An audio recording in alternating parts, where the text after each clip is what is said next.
All right, we're on the record. State of Arizona versus Lori Daybell, CR 2021-001704. For planning purposes, Judge Kemp, who does his morning calendar in this courtroom, is dark on Monday and Tuesday. Do the parties, council, advisory council, does anyone have an issue starting at 10 a.m. on Monday and Tuesday? No, Your Honor. Advisory council? Monday and Tuesday at just 10? Yeah. Yeah, no problem. Okay, so for advising your witnesses, we'll plan on starting at 10 a.m. on Monday and Tuesday. Is there anything we need to discuss before the jury comes in? Not that I'm aware of, Your Honor. All right. Do you want to? All right, we're ready for the jury.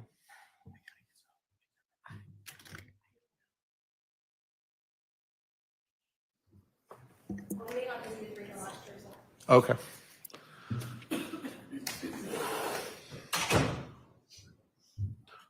While we're waiting for those jurors, can I have everyone come up to the bench? And I just want to discuss off the record potential scheduling for the second trial.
Jury.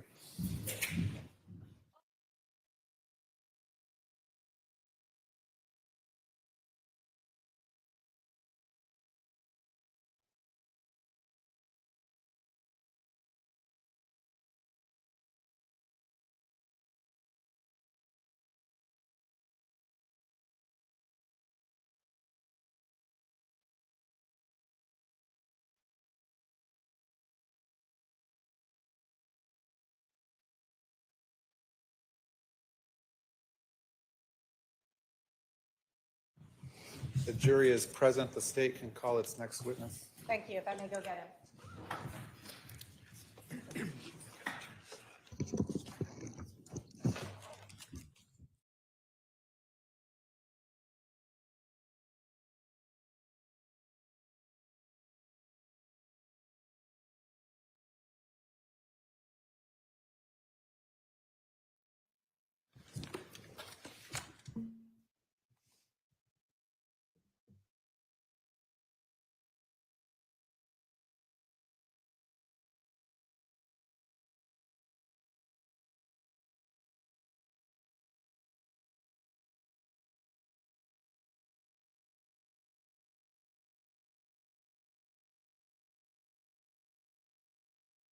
All right.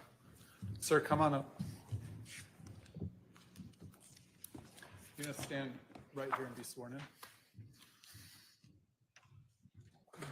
Please spell your name for the record. Please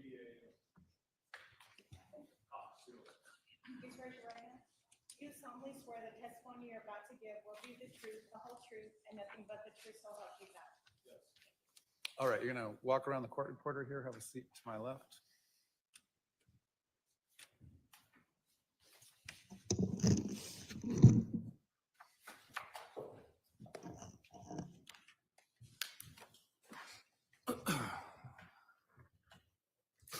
Sir, would you please introduce yourself to the jury?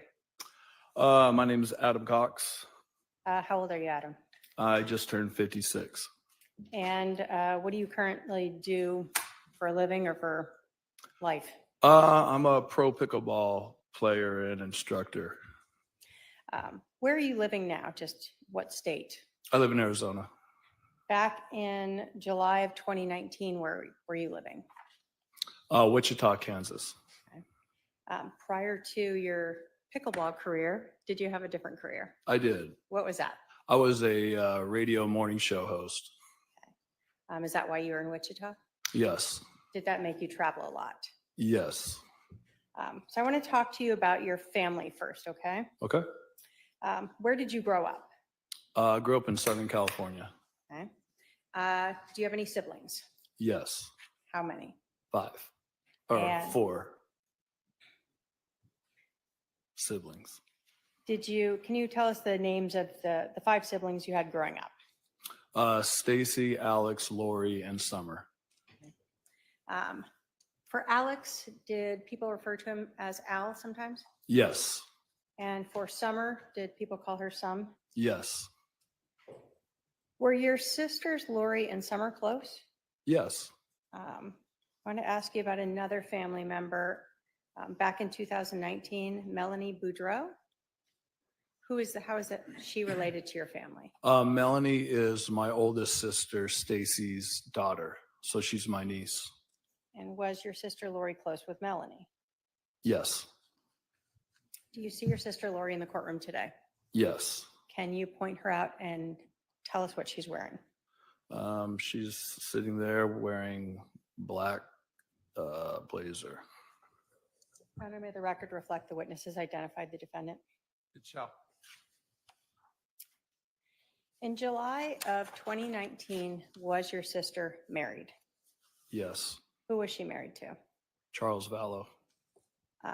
And so in July of 2019, was your sister known as Lori Vallow? Yes. Do you know approximately how long Lori and Charles were?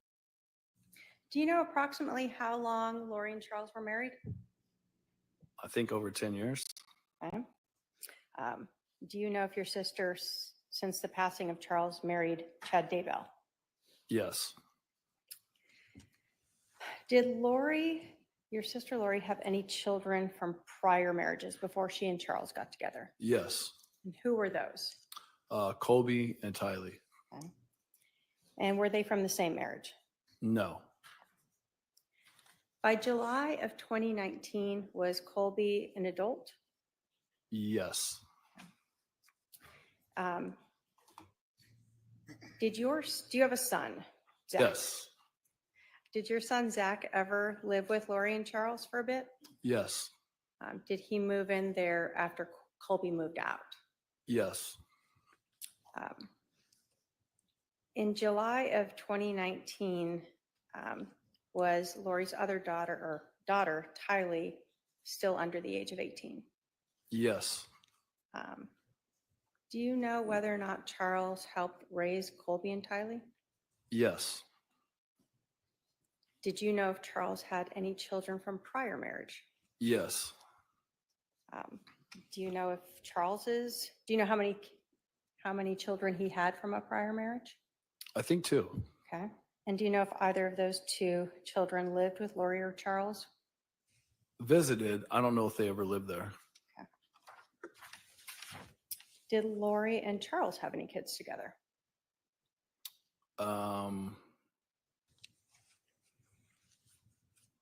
JJ? Was JJ adopted? Okay. So did they adopt him together? Yes. Okay. So in 2019, did Lori and Charles have just JJ and Tylee as their kids living with them? Yes. Did Lori and Charles always live in Arizona? No. Where else did you know them to live? Texas and Hawaii. Okay. We had talked about your brother Alex or Al. Were you close with your brother Alex? Somewhat. Do you know where Alex was living in July of 2019? What state? Arizona. And can you describe your brother Alex's relationship with your sister Lori? Were they close? I mean, I don't know if close is the word I would use growing up, but Describe just for us. normal brother-sister relationship, I guess. As they became adults, did they continue to be close, or what do you recall of their relationship? Yeah, over the last, I guess 4 or 5 years. The last 4 or 5 years between them was what? They were closer, they were close for like a year and a half, is what I remember. Before this happened? Yeah, they became oddly close for a while. How about the relationship between Charles and Alex? Do you recall what that was like? Just a normal brother-in-law relationship, I guess. Did you ever know them to do things just the 2 of them? No, I don't have any knowledge of that. Did your family sort of do a lot of big family events where everyone might be together? Yes. Yeah. Birthday meals, holidays? Yes. Adam, did you grow up a member of the Church of Jesus Christ of Latter-day Saints? Yes. And are you still a member of that? Yes. At some point, was your brother Alex excommunicated? Yes. Do you recall when that was? I think he was excommunicated twice. So I'm not sure the dates or when that happened, but when he was an adult. In 2019, was he still excommunicated to your knowledge? Yes. What does that mean to be excommunicated? It means that you do certain things to where the church it takes away your membership from the church. Are you able to go to temple if you're excommunicated? No. Is that important? Going to the church in our faith is important, yes. Let's talk about your relationship with Charles Vallow. Did you and Charles ever text? Yes. Did you and Charles ever talk on the phone? Yes. Um, When Lori and Charles were married, were you aware that Charles would pay for things for the family, like cell phones? Yeah, I heard that there's people in our family that they're on his business self plan. Or car insurance? Don't know about car insurance, but You knew about the cell phones. yeah. Did you know what Charles did for a living? Yes. What was it? He sold insurance. Did you know what kind of insurance? No, he explained it one time, but he was doing something with school teachers or helping them with their situation. Okay. Did you know whether or not Charles traveled a lot for work? Yes. Was he traveling to other states? Yes. And was that sort of throughout his marriage with Lori? Yes. Okay. Were you aware of whether or not your sister Lori worked prior to marrying Charles? Yes. Do you know what kind of work she did? She was a hairstylist. Okay. After she married Charles, did she continue to work outside the home? At a hair salon? Yeah. No, not that I know of. Was it your understanding Charles worked so she could take care of the children? Yeah, for the most part, yeah. So you were unaware of her doing any sort of outside work like she had done prior to being married to him? Yeah, I don't know any of that. At some point, did you learn or become aware of the fact that Lori and Charles were having some marital problems? Yes. Just yes or no, did you ever talk to Charles about why he and Lori were having marital problems? Yes.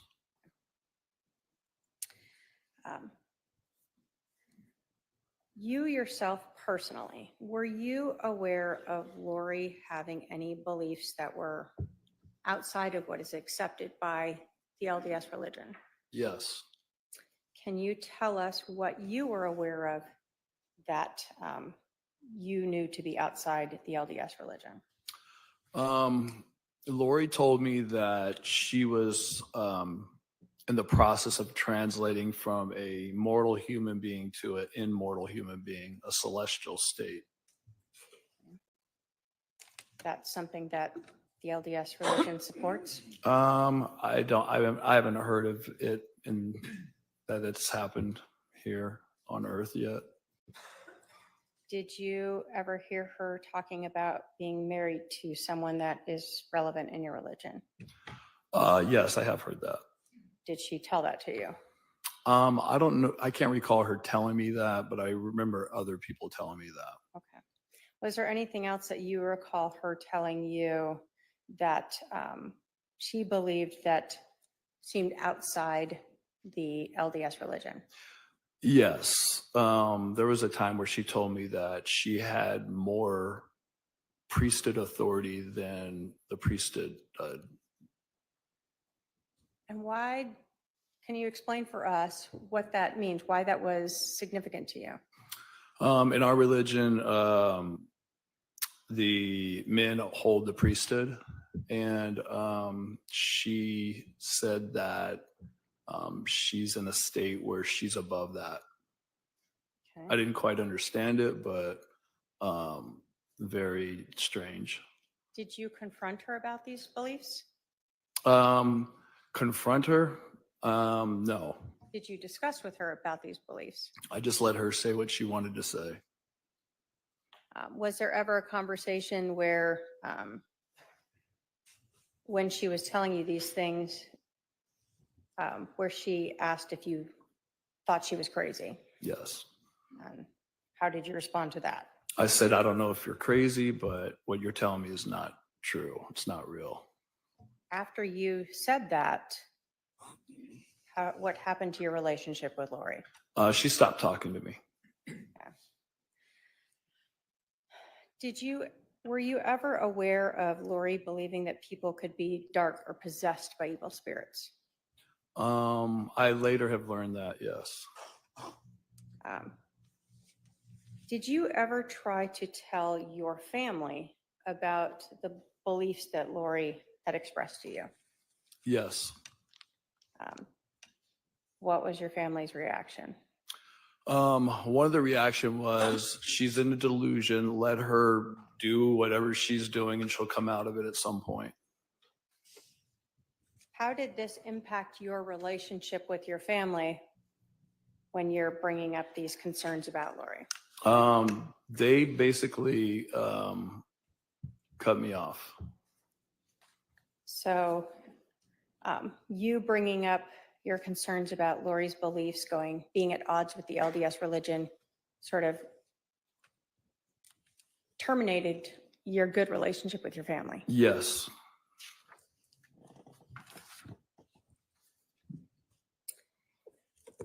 At the end of June of 2019, do you recall Charles sending, Yeah, I know that he played minor league baseball. and in this email was the person pretending to be Charles, asking about writing a book about his career? Yes. Was that something you knew Charles was not interested in? No, he's not, or wasn't. After you saw those emails that Charles had forwarded to you, where someone was reaching out to Chad, were they inviting Chad out to Arizona? Yes. After reading that and getting that forward and talking with Charles, did you believe that Lori was having an affair with Chad Daybell? Yes. Did you and Charles spend time talking about that? Yes.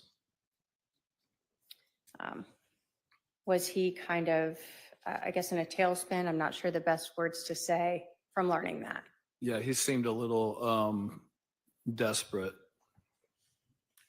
Did Charles have some idea on how he thought he might be able to get Lori back into the LDS faith? Yes. What did you understand that to be?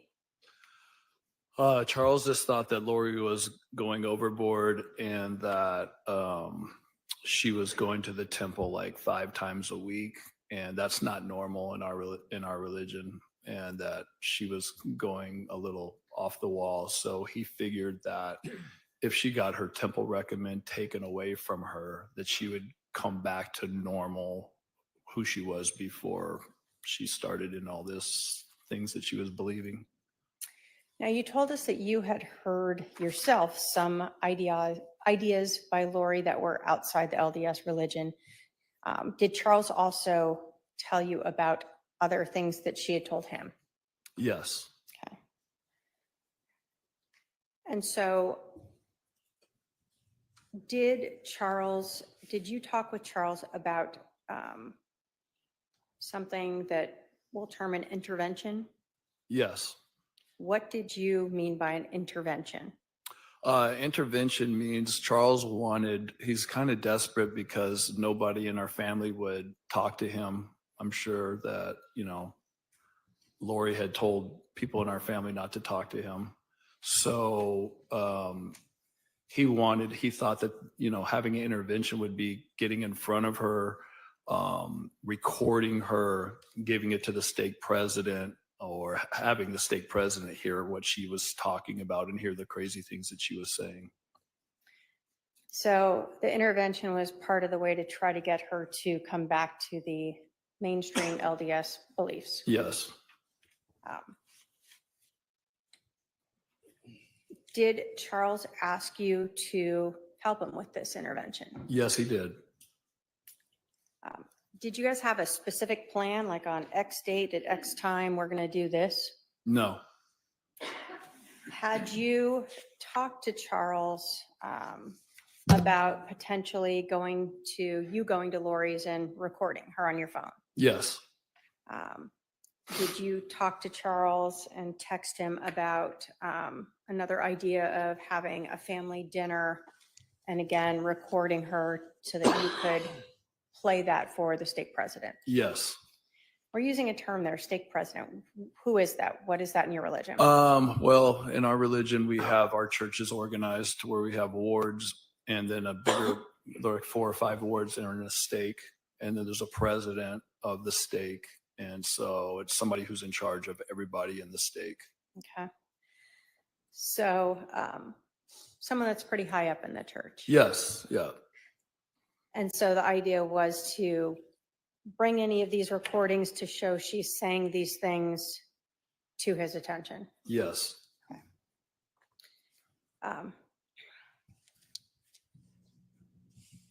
And again, the point of that whole was to just try to take away her temple recommend. yes, So on July 9th of 2019, did Charles talk to you about him flying you out so that you can help him with this intervention? yes, he did. And did he offer to purchase your flight Yes, to bring you to Arizona? yes, At that time, did your parents live here in Arizona? yes, they did. At that time, was Lori here in Arizona? Yes, she was. And you told us your brother Alex was living here as well at that time? Yes, Was your sister Summer also living here at that time? yes, And after Charles purchased your tickets, did you reach out to anyone in your family to ask if you could stay with them? yes. Who did you reach out to? Alex, my brother. And did he offer to let you stay with him? Yes, he did. Were you supposed to fly in on the next day, July 10th? Yes, So your understanding was when you flew in on the 10th, you'd reach out to Alex and you'd spend the night there. yes. Did you end up staying with him? No, I did not. So when you landed in Phoenix on July 10th of 2019, do you recall what time of the day it was approximately? Sometime around lunch. Okay. And did you reach out to Alex? Yes, I texted him as soon as I landed. Did you get a text response back? No, I did not. Was that unusual? Yes, So he's expecting you, right? yes, Did you try calling him? yes, I did. Did he answer your phone? No, he did not. Again, was that unusual to you? Yes. Did you think anything was odd at that time? Yeah, at first I was like, he can't be that busy. He knows I'm coming. Did Alex ever respond to you on the 10th? No. So he ghosted you. Yes. What did you think when you didn't hear back from Alex? I just thought it was very strange and bizarre. Okay. So you were supposed to be staying at Alex's. When you talked to him on the 9th, did Alex ever text you between when you guys talked and when you landed saying, oh, I'm going to go stay at Lori's? No. Did Alex ever call or text you and tell you, I can't have you stay with me? I know I initially said, okay, but not anymore. No. So he just ignored you. Yes. Where'd you end up staying? My mom and dad's house. Okay. On July 10th, did you understand Charles was also flying into Phoenix? Yes. Did you see Charles on the 10th? No, I did not. Did you see your sister Lori on the 10th? No, I did not. So you told us you stayed with your parents. What did you do on the 10th? They picked me up and we went to lunch. And then we just, I think, hung out at the house. You said your son Zach lived here at the time? Yes. Who was he living with at that time? I think he was living with my mom and dad. Okay. So although you didn't talk with Charles on the 10th, did you have an understanding of what he was going to do the morning of the 11th? Yes. What was that? He was going to go pick up JJ, his son. It was his turn to, I guess, have him for a few days or whatever. Were Charles and JJ really close? Yes. So the morning of July 11th, you were not expecting to get together with Charles at 7 in the morning, right? No. Did you get a text message from Charles? Yes, I did. And did you learn where Alex was? Yes, I did. Where did you learn Alex was? Alex was at Lori's house. When you learned this, was Charles texting you sort of in real time as he is coming to the house, Yes. explaining to you what he's seeing and what's going on? Yes. And are you responding back to him? Yes.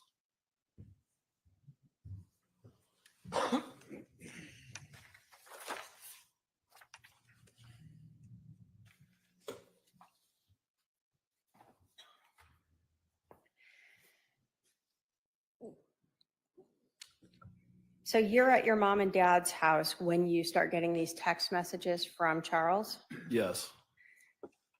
When you learned that Alex was at your sister's, what were you thinking? I just thought something weird is happening because he never answered my text the whole day I was there, never returned a call. And then all of a sudden he said he's at Lori's house. And I didn't even know what to think at that point. I thought something was off. So immediately you knew something was off. Yeah. From the prior day where Alex ghosted you to now he's at your sister's that morning when Charles was going over to pick up JJ. Yes.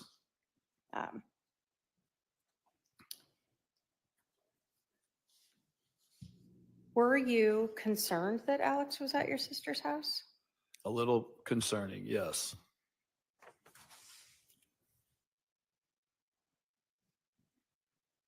Have you seen text messages that you and your brother-in-law Charles had sort of making the flight reservations and leading up to the morning of the 11th? Yes. And were those all messages that you two had as you're trying to figure out how to have this intervention? Yes. And then ultimately, what you are seeing and saying that morning at 7:30 in the morning? Yes.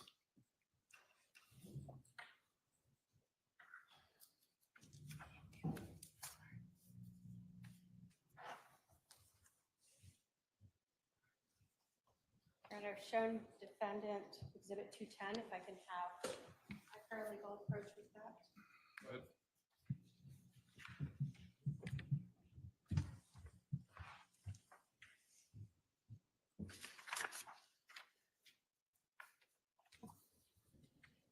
Adam, if you can take a look at those and let me know if you recognize those as text messages that you had with Charles, sort of the 9th, 10th, and 11th, as you are interacting leading up to that morning and including the morning of the 11th.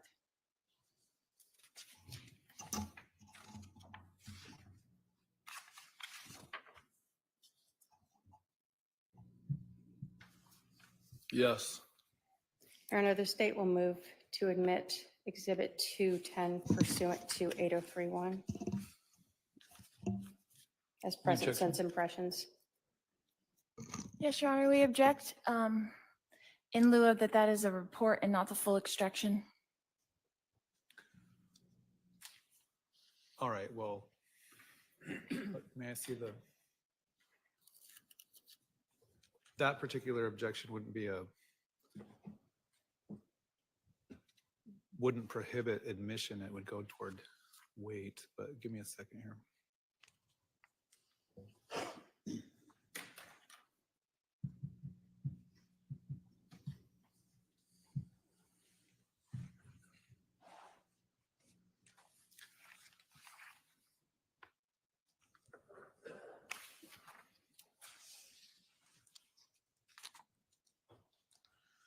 All right.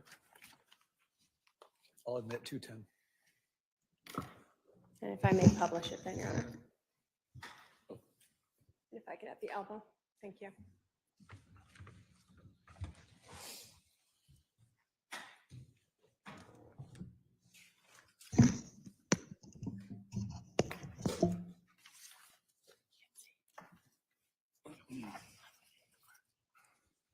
Adam, I'm going to start sort of going back to, in Exhibit 210, the conversations that you and Charles were having as you're trying to come up with a way to have this intervention, all right? So you learned that Charles was reaching out. Well, let me ask you this. You had learned from Charles about this fictitious email, correct? Yes. Did you learn that Charles had reached out to Lori about it? One more time. Did you learn that Charles had reached out to Lori about this email? Yes. Did you learn that he had reached out to Chad Daybell's wife about it? I think I remember that. These are text messages. Were you also receiving emails from Charles? Yes.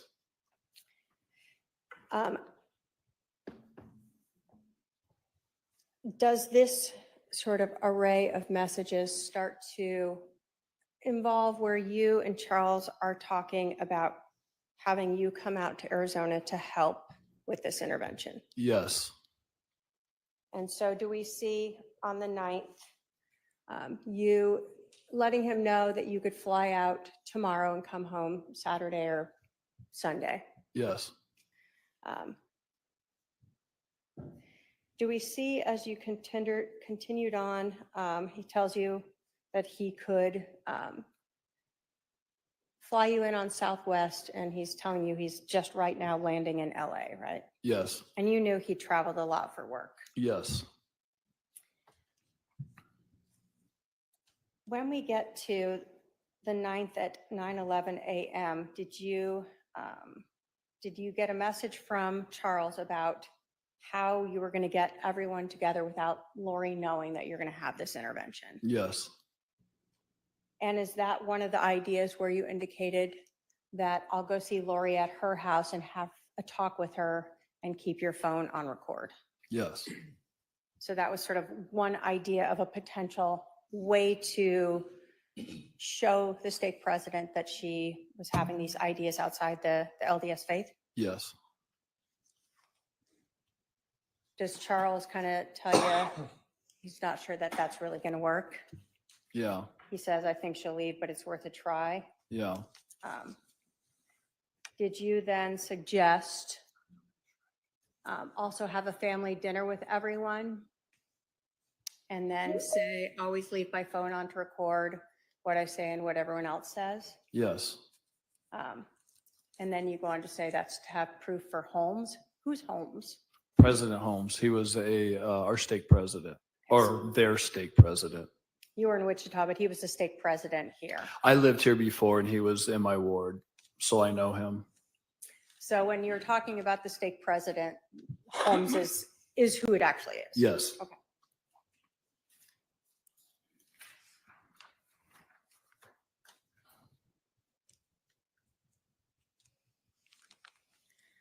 On the 9th, does Charles tell you that got it, but honestly, if you, Zach, Brandon, and me go to him, that should be enough? She will feel like we ambushed her, but something has to be done. She'll be real careful what she says. What, had you brought Brandon into this yet? Like, did you have a plan to have him come with you? No, but Brandon played basketball with us on that night. So me and Zach and Brandon played basketball where President Holmes played basketball at a church. So that was that reference. Okay. So you thought if we go to the church, Brandon will be there and he can help you Yeah, talk about say this. that. Yeah. Okay. But Brandon's not part of this conversation right here, right? No. Then does it kind of go back to Charles asking for your information so he can make your flight reservations? Yes. Okay.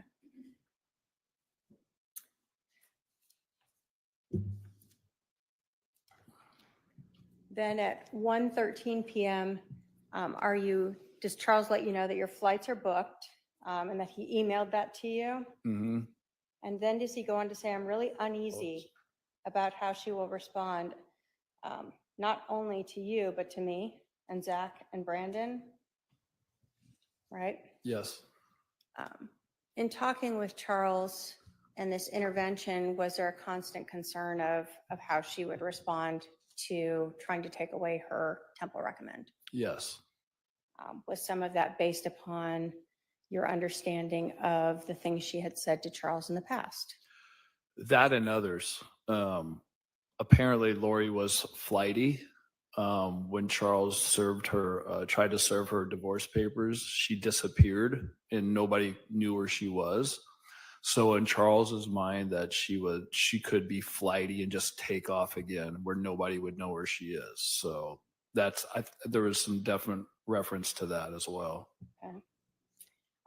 Then it goes on to say, I'll pick up JJ and take him to school. So you knew what he was doing that next morning, right? Yes. And you said she'll be there, right? Yes. Friday the same. So you knew his idea was he was going to be with his son in the mornings, Thursday and Friday. Yes. And then you said she'll be highly suspicious about recording. If you can bring a second device and put your phone on the counter or turn it off, it might help. Is that sort of the same idea that he was unsure that she would trust you showing up there and trying to ask her about those things? Yes, this was all just it seemed like Charles was just desperate, and he wanted to do anything he could to this last ditch effort to try to shake Lori loose of whatever she was under, some spell that he said. So, that's basically what happened. And then does he go on again to talk about that he really thinks the only thing that's going to break her out of this is going to Holmes? Yeah. Um, Yes. And that she's hurting too many families and that he's upset his is gone. Yes. Does he say that he still loves her? Yes. And does he think that she's basically potentially gone forever? Yes. And then we see that he corrected slots to Lori, right? Yes. Typo. Yes. Lots of typos. On July 10th at 3:34, do you get a text from Charles asking if you're in Phoenix? Yes. And do you respond, yes, you're going to Summers, and that you'll call him? Yes. And then does Charles let you know he's got a meeting, but he'll try to call you before he goes to see Lo? Who is Lo? Lo is Lori. So people would call her Lo or Lolo. Mm-hmm. Yes.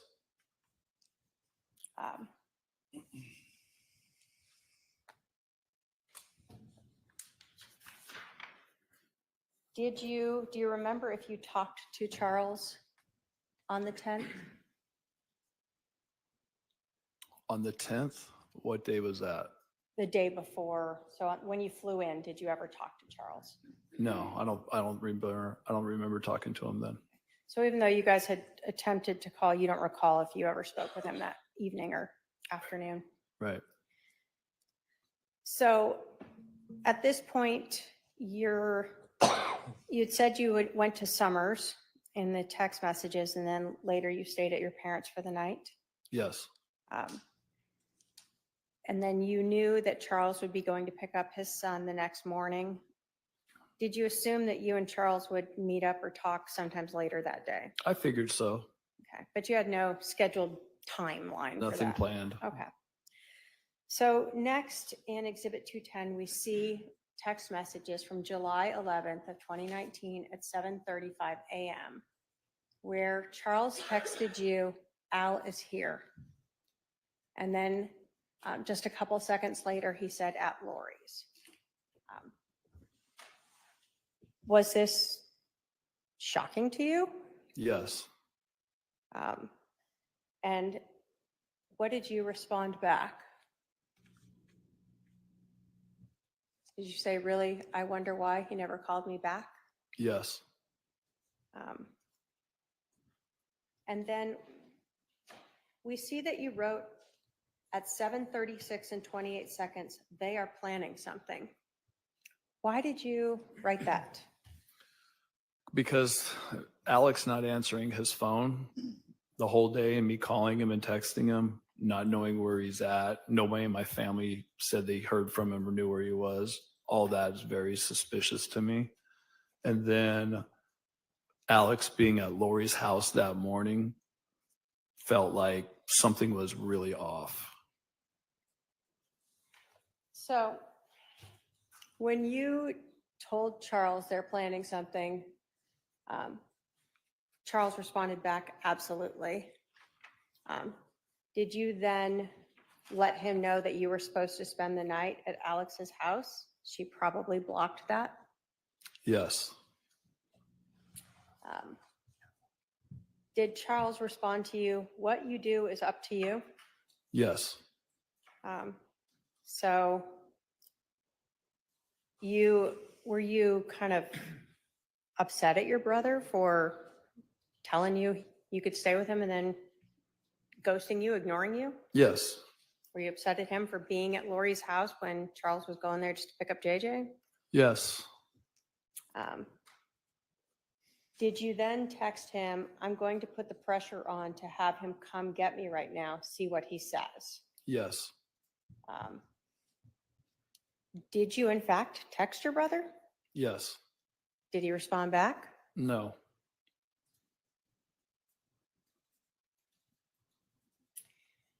As we're going along here, we see that each of these are being read sort of in this short period of time, these couple minutes that Charles is here as he's driving in.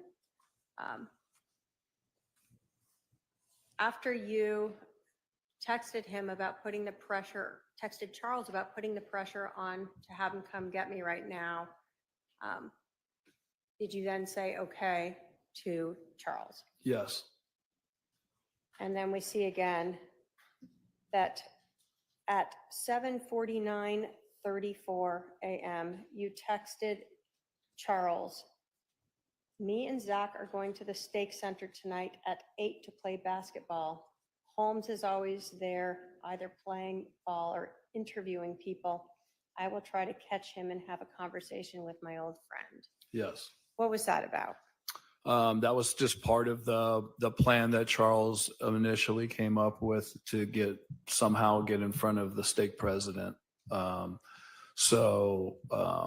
night, he's the stake president. He interviews people for Temple Recommends and also plays basketball afterwards. So that was just a thought of maybe this could be something that we could do to help with that situation. Okay. Now, up until 7:37 and 7, you had been interacting with Charles, right? You would respond and you were getting some text messages back from him. Yes. We see after 7:37 where he texts you, what you do is up to you, that he didn't respond back to any of your other comments, right? Right. So when you sent him at 7:37 and 29 seconds that you're going to put the pressure on him, you meant Al? Yes, Alex. To come get you, Charles didn't respond to that? No. And in fact, it shows that that message was read at 12:13 p.m. versus the earlier messages that were read sort of right in time. Mm-hmm. Is that yes? Yes. And when you told Charles that you and Zach were going to go to the Stake Center to play basketball and see if you could find Holmes, did you get a response from Charles? No. And again, we see that that was read at 12:13, correct? Yes.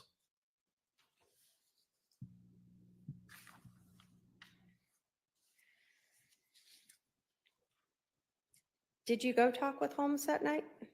I went to go play basketball, but he wasn't there. Was it just you and Zach? Yes. During the day of July 11th, at any time, did you learn that Charles Vallow had been shot? No. So Lori did not call you and tell you that Charles had been shot? No.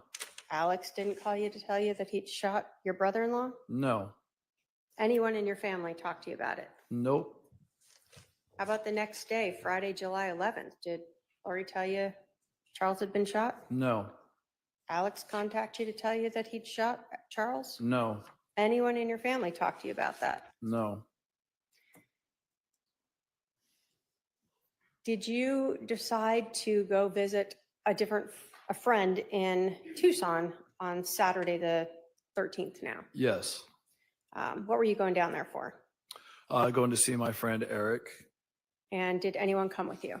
Yes, Zach did, my son. Okay. When you went down there, did you talk with Eric about what's going on? Yeah, I just thought it was really fishy that I had heard from Charles. And I didn't know if he took JJ and just was having one-on-one time with JJ. I didn't know if Lori and him were getting back together and Lori told him not to talk to me, or my mind was spinning. Like I had no clue what was going on.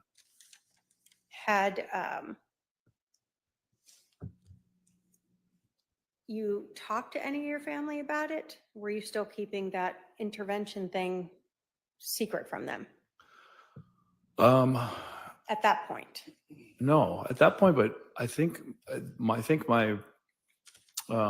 nobody had heard from. I asked if anybody had heard from Alex, and nobody said that they heard from Alex in my family.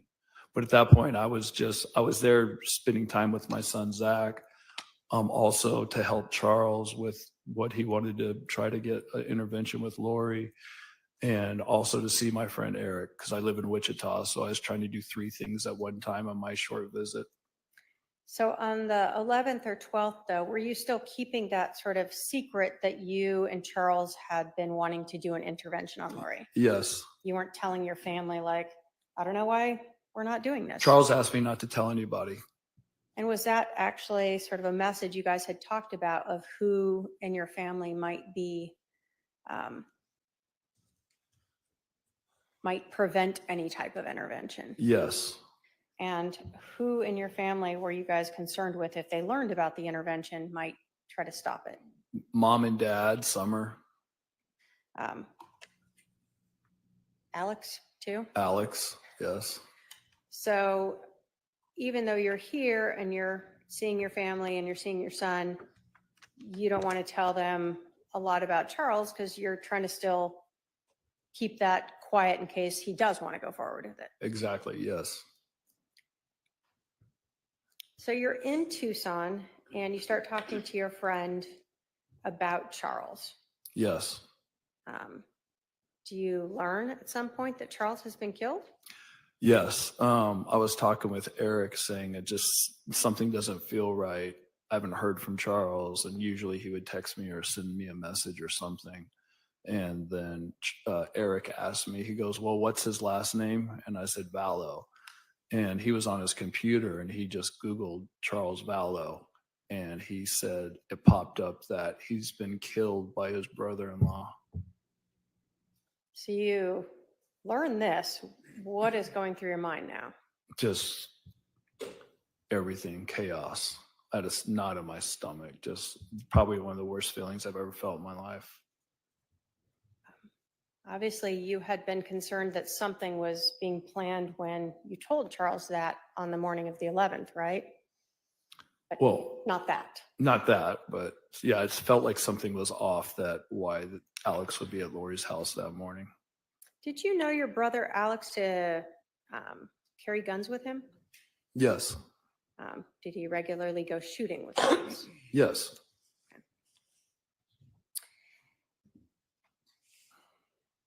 Prior to Charles being shot and killed, did you ever tell Lori that you were going to be trying to do this intervention with her? No. Prior to Charles being shot, did you ever tell Alex, hey, I'm going to stay with you, but we're trying to do an intervention with Lori? No. What about your parents? Did you ever tell them you were going to try to do an intervention? No. Your sister Summer? No. So if your sister told detectives a couple hours after Charles was shot that she was confronting Charles about you and Charles talking and texting, it wasn't something that you told her about? No.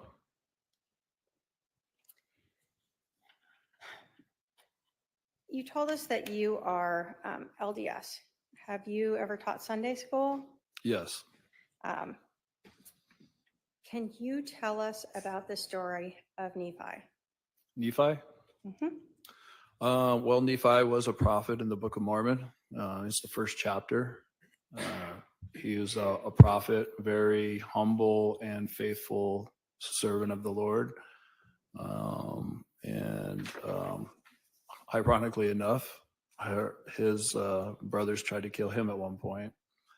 But he actually ended up going to Jerusalem to get these plates back, and he was run off, came back, and then went back again because the Lord asked him to. And when he did, the King Laban, who was actually a wicked king, was laying on the ground drunk in front of him, and Nephi was told to kill Laban. Who was he told by? The spirit, or Okay. God. So God was using a Holy Spirit to tell him to kill Laban, and did Yes. he? Yes, he did. Was that something he anguished over? Yes. But ultimately, it was a justified killing. Yes. So was the concept that it was better for Nephi to kill this one evil man and sort of benefit the nation and his descendants? Yes.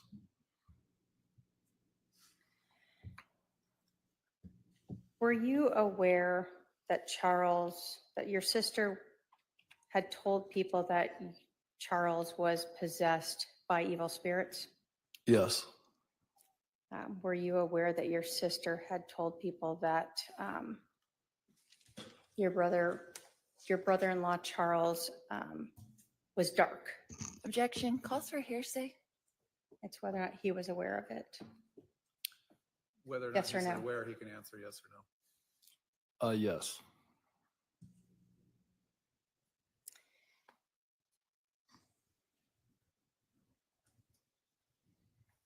When you and Charles were talking about this intervention, were you trying to help your sister come back to mainstream LDS beliefs? Yes. So it wasn't just Charles, but also her. Yes. You told us that your friend had Googled and learned that Charles was killed.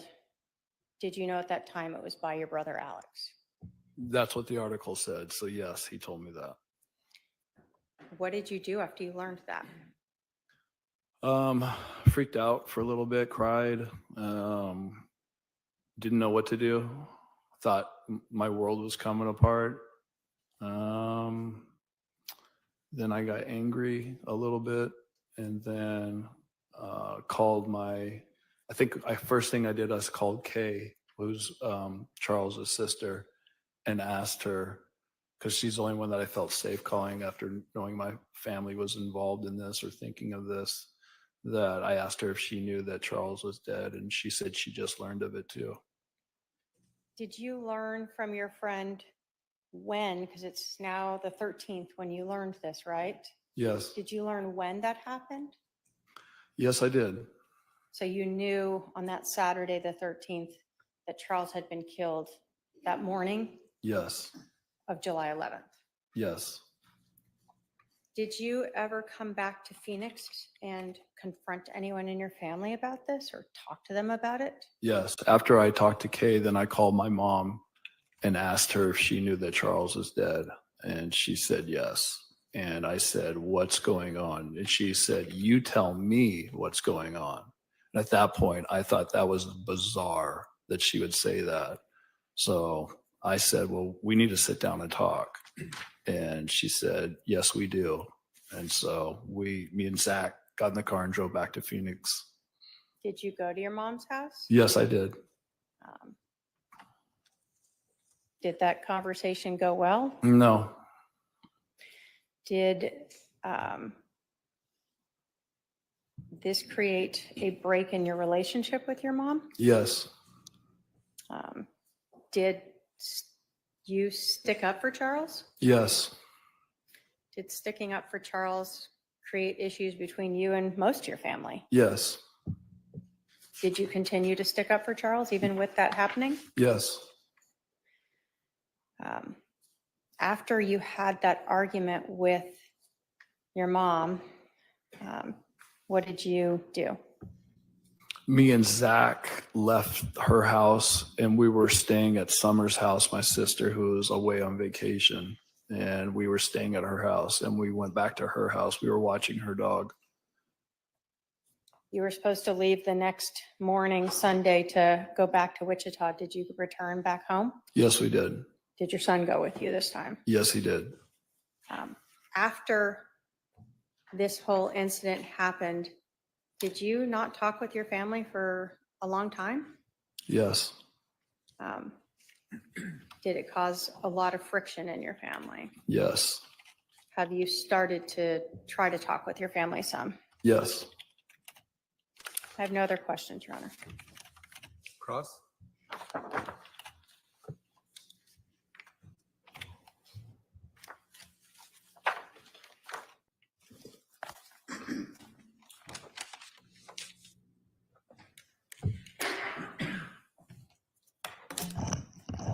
Mr. Cox, how long has it been since we've seen each other in person?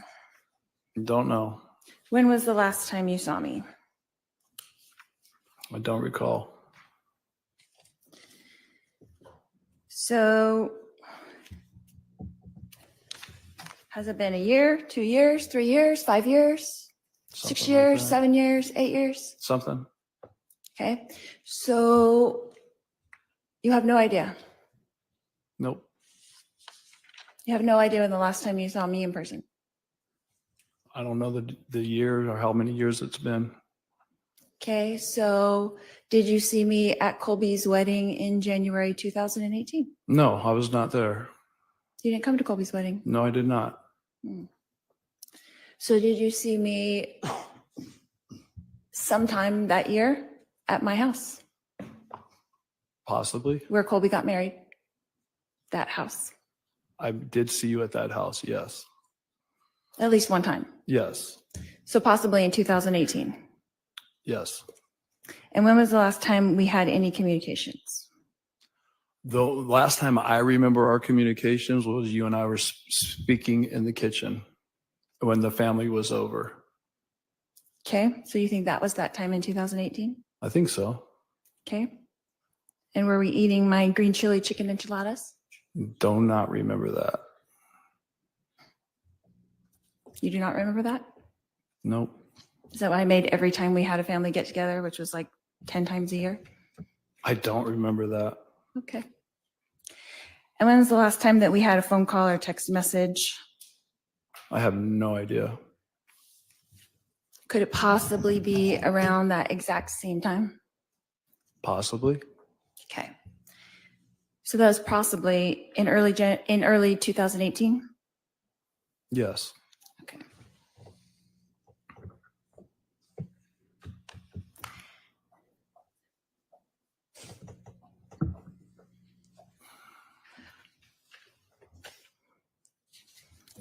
Who do you think initiated the final communication in our relationship? Who concluded it? Yeah.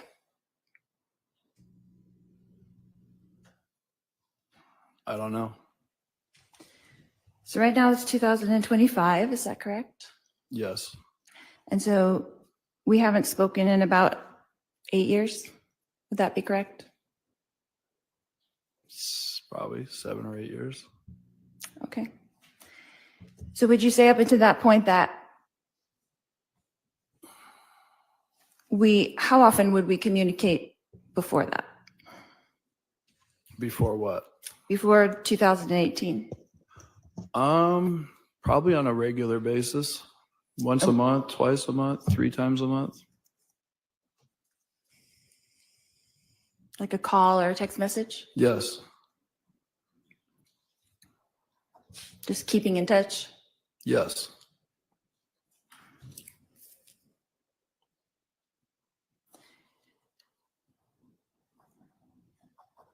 you know of us living in Hawaii and you were living in Kansas at the time? Yes. And in your career, you lived in lots of different places. Is that correct? Yes. Austin, Yes. Dallas, Yes. New York, Yes. Wichita, Yes. Sacramento. Yes.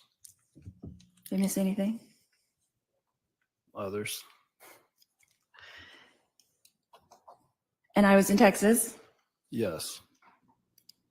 Arizona, Yes. Hawaii. Yes. So would you say that we were not physically close during the past 20 years? Yes, I would say that. So our communication would be solely family get-togethers, occasional text messages. Is that correct? And phone calls, yes. Okay.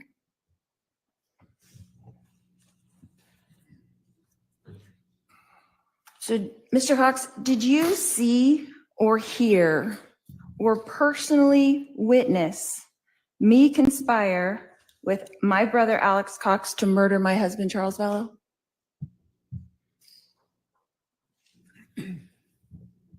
Repeat that again? Okay. Did you see with your eyes or hear with your ears or personally witness me conspire with my brother Alex Cox to murder my husband Charles Vallow? No. Thank you. No more questions. Redirect?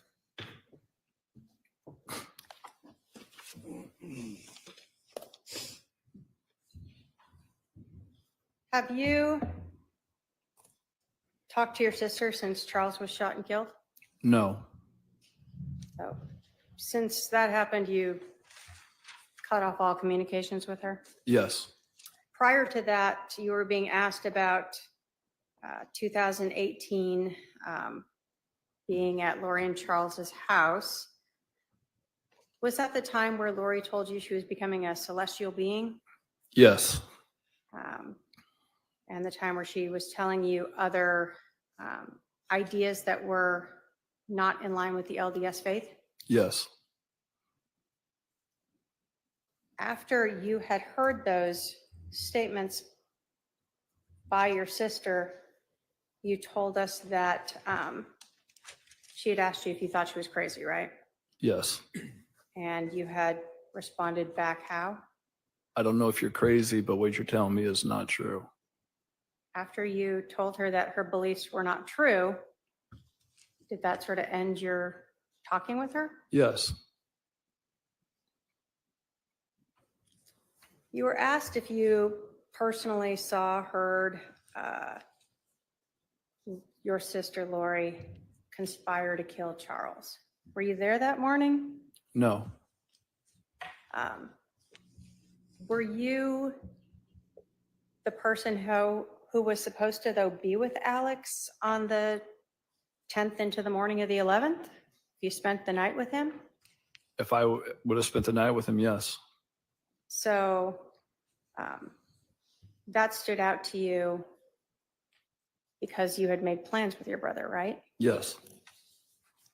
And instead, you learned he was at Lori's house. Yes.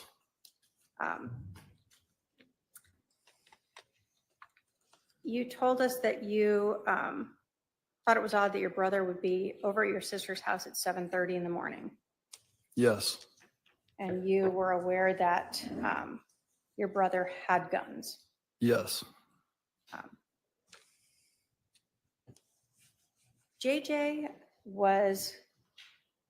Charles was going there to pick up JJ, right? Yes. And so did it seem odd to you that your brother would bring a gun that was loaded with extra magazines that was not safe to your sister's house where JJ was? Objection, out of scope. This is not just Goes to a the conspiracy. redirect. This is not just a redirect. Hey, I didn't ask for argument. Okay. The objection's overruled. What's the question? Sure. Did it stand out to you that your brother, who knew JJ, would bring a loaded gun and extra ammunition to the house where JJ was running around. Well, It wasn't- I didn't know at the time. Yeah. You're saying afterwards? Yeah, you learned afterwards your brother killed him, right? Yes. And when we're talking about this conspiracy and things that are going on, did that seem odd to you that your brother would bring a loaded gun and extra ammunition in his unsafe way to a house where your, sister's son, JJ, lived? Yeah, it seems extreme. When you were talking to your family after this happened, did you actually tell them that you believed that Lori and Alex had conspired to kill Charles? Yes. Why was that? Because Lori had told people that Charles was no longer living, that some guy named Ned was inside of his body, that there was a zombie living inside of him. And Alex didn't respond to any of my text messages when I was supposed to be with him. And he was at that house that morning. Lori talking crazy about how she's a translated being. All these things all added up into that moment and that morning. Once I found out on Saturday that Charles was shot and killed, no doubt in my mind that they killed him. That's a feeling that I got. And you told your family that? Yes. No other questions? The last line of questioning from the possession of the gun on, I think the defendant's right, was technically beyond the scope of her cross. So based on that, I'll allow the defendant, if she wants to recross on those issues, if she elects to, may do so now.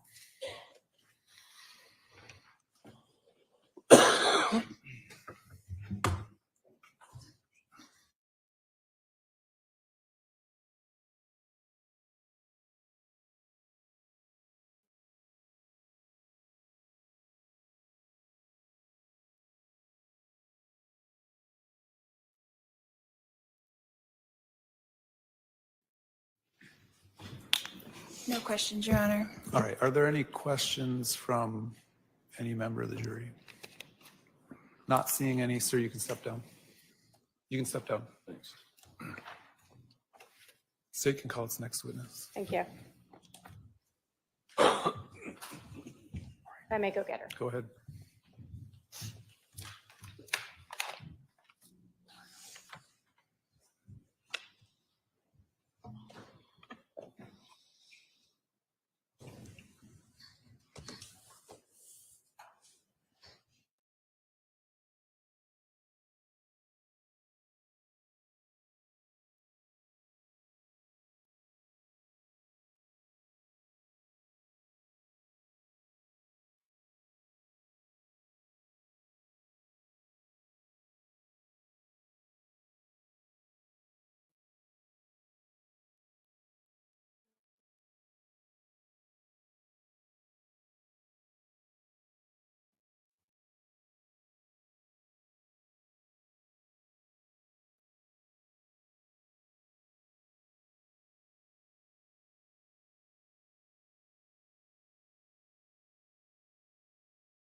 All right, you're going to come right up here. My clerk will swear you in. You're going to stand right here.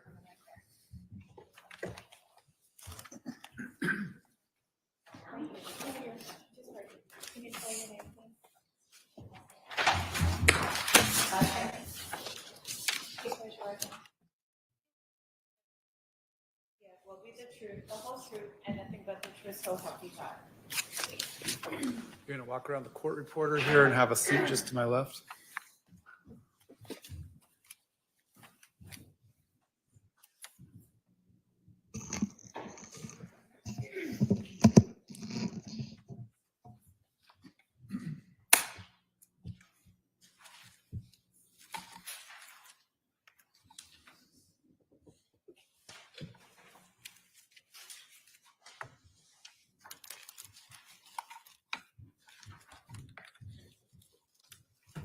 Thank you. Would you please introduce yourself to the jury? My name is Serena Sharp. I'm going to have you pull in a little or move the mic down a little closer to you so we can hear you. Ah, Thank you. How old are you, Serena? How old am I? 51. And where are you living currently? What state, what city? Arizona, Queen Creek. And where did you live back in 2019, 2018? Connecticut. Okay. When did you move to Arizona? It was right before COVID, so 2019. You recall, I know we don't have a lot of weather here, but summer, winter, fall. Definitely summer. It was hot. I think it was end of July, August, but we closed on our house September. Are you a member of the Church of Jesus Christ of Latter-day Saints? Yes. Were you raised in this church? Yes. Do you consider yourself a spiritual person? Yes. I want to talk to you about a group, Preparing the People. Have you ever attended any of their events? Yes. Two. Can you tell us what those are? They were conferences that helped people prepare physically and spiritually for emergency preparedness and the second coming of the Lord. And you said you attended a couple of those conferences. Yes. Are they located sort of around the country? Yes. Did you ever attend one of those conferences here in Arizona? I did. Do you recall when that was? It was November of 2018. When you decided to come to this conference in November of 2018, did you know anyone here? Two people, one just from over the phone conversations, Melanie Gibb and Jason Mao. So did you have any place to stay when you came here? What was your thoughts as you're coming in for this conference? Both of them invited me to stay at their homes. And what was your plan? Who did you think you were going to stay with? I thought I was going to stay with Melanie Gibb because she offered to pick me up at the airport as well, so that I didn't need to rent a car. Did you know Arizona well? Not at all. No. So were you picked up by Melanie Gibb? Yes. And did you stay at her house? No. Where did you stay? After she picked me up, she said that instead of her house, because her whole family was home and it was busy and chaotic, we were going to stay at her friend's house, whose family was gone for the weekend and had a bunch of people for the conference staying there. Who was that? That was Lori. Did you know her last name or did you learn it? I learned it when I got there. I had never heard or had met her before. What was her last name? Vallow? Okay. So you told us you didn't know Lori Vallow prior to just coming to stay at her house. No. Do you see her in the courtroom today? Yes. Can you point her out and tell us what she's wearing? She's right there with glasses on and blonde hair and a black jacket. Your Honor, may the record reflect the witnesses identified the defendant. It shall. Do you recall who else was staying at Lori's house that weekend? There was a lot of people, and I was meeting everybody for the first time, so I don't recall everybody, but I do know Lori was there and Melanie was there. Did you ever meet Chad Daybell? Yes, he was there as well. Was that the first time you met him? Yes. So during this event, are you going between Lori's home and to a location where the conference is at? Correct. Okay. And did you ever talk with Chad Daybell outside of, well, did you ever talk with him that weekend? Yes. Okay. Did you ever talk with him after that November 2018 conference here in Arizona? Yes. When else did you see or talk with him? I saw him at another Preparing a People conference in February. So that's 2019 now, Yes, after the November one. correct. Where was that one? That was in Idaho. And did you ever contemplate moving to Idaho?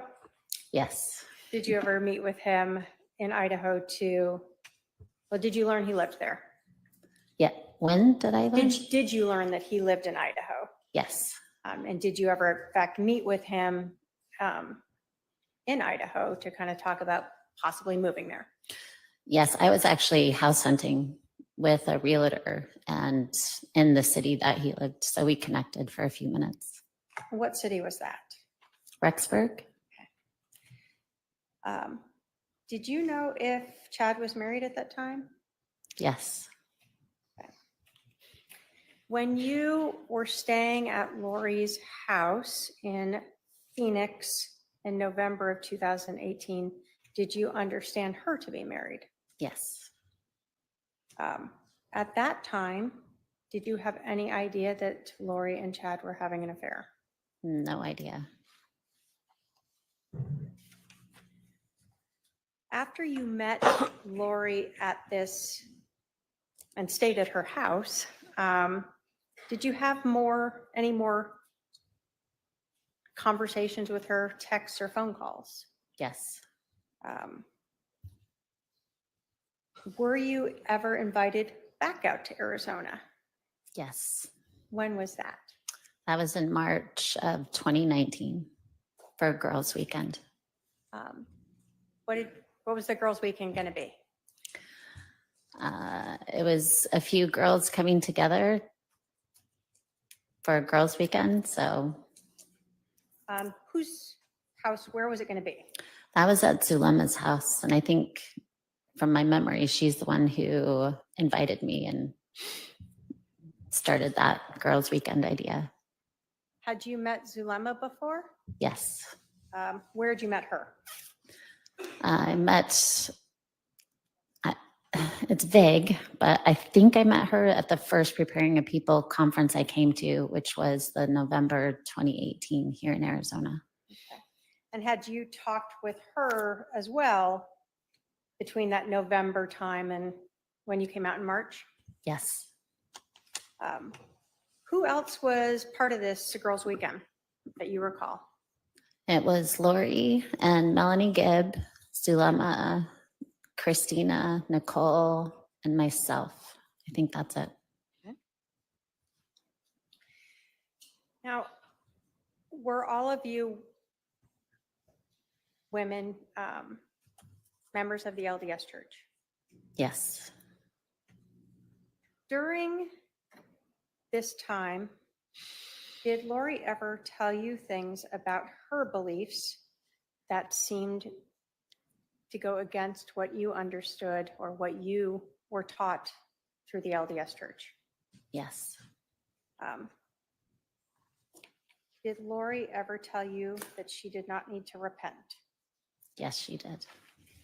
What does repenting mean?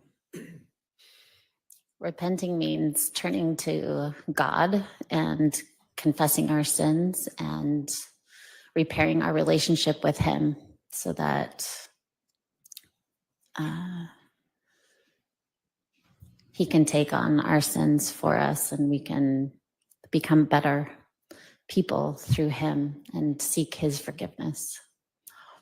Do you recall what Lori told you about not needing to repent anymore?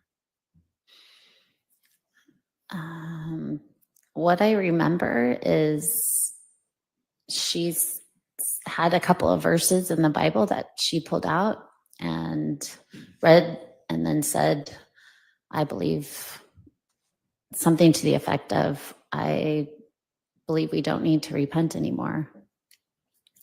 Did that stand out to you? Oh, yes. Yeah. Was that That was concerning shocking. to you? Pardon? Was that concerning to you? Very. I think you just said you were shocked by it. Yes. It was that against your religion. Correct. Did she ever express to you and this group that all of you might not need to repent? I don't remember the specifics of it.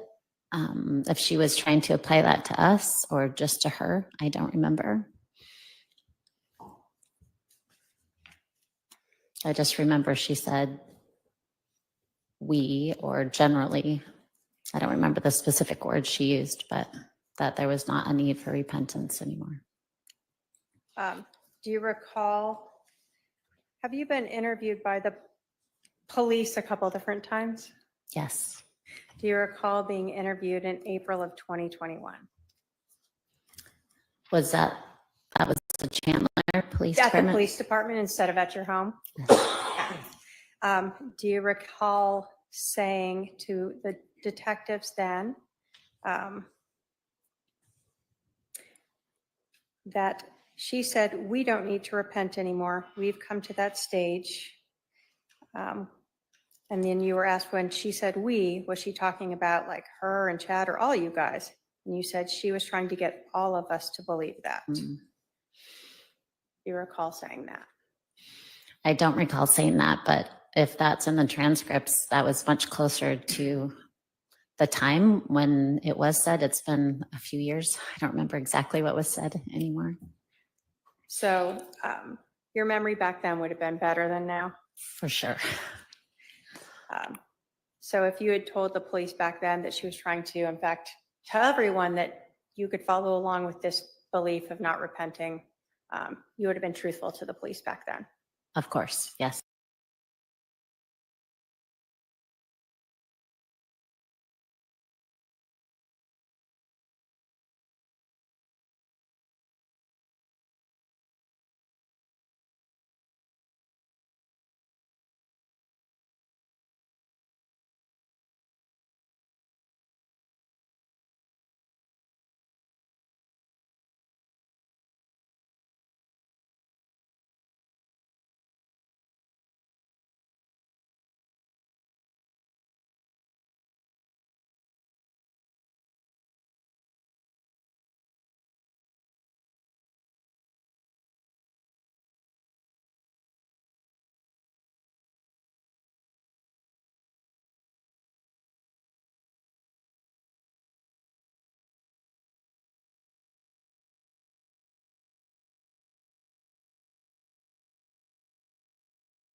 You would have been truthful to the police back then.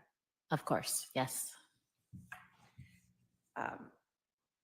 Do you recall Lori ever talking to you about people having dark and light levels assigned to them? Yes, I do. And do you recall Lori ever talking about not needing to repent because she was translated? I don't remember her using that specific word, but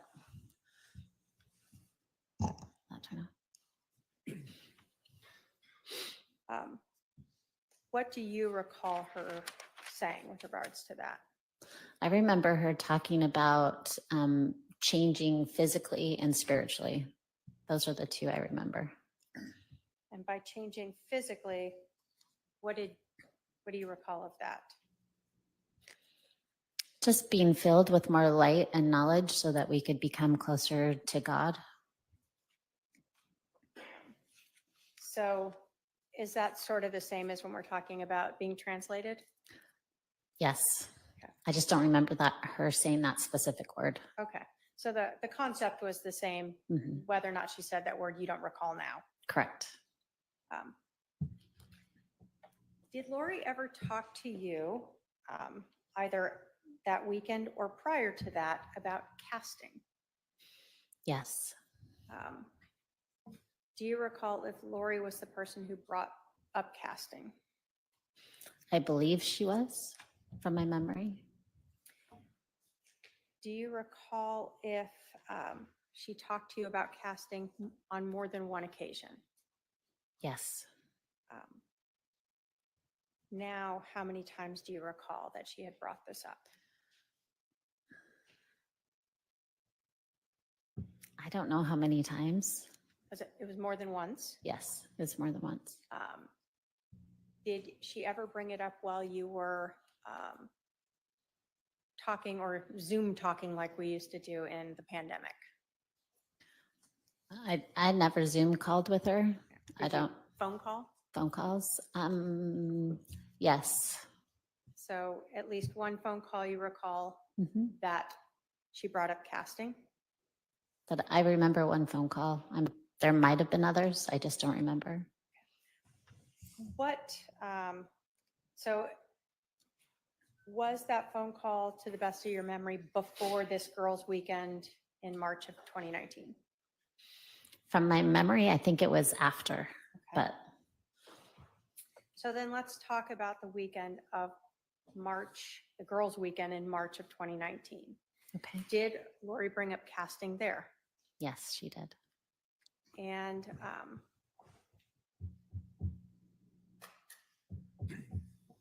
the other time when Lori had talked about casting, whether it was before or after, was this to sort of cleanse society, sort of a generic, I don't want to say generic, but to try to cleanse evil from an area or a population, not a specific person? Yes, it was like generally a cleanse or casting out evil.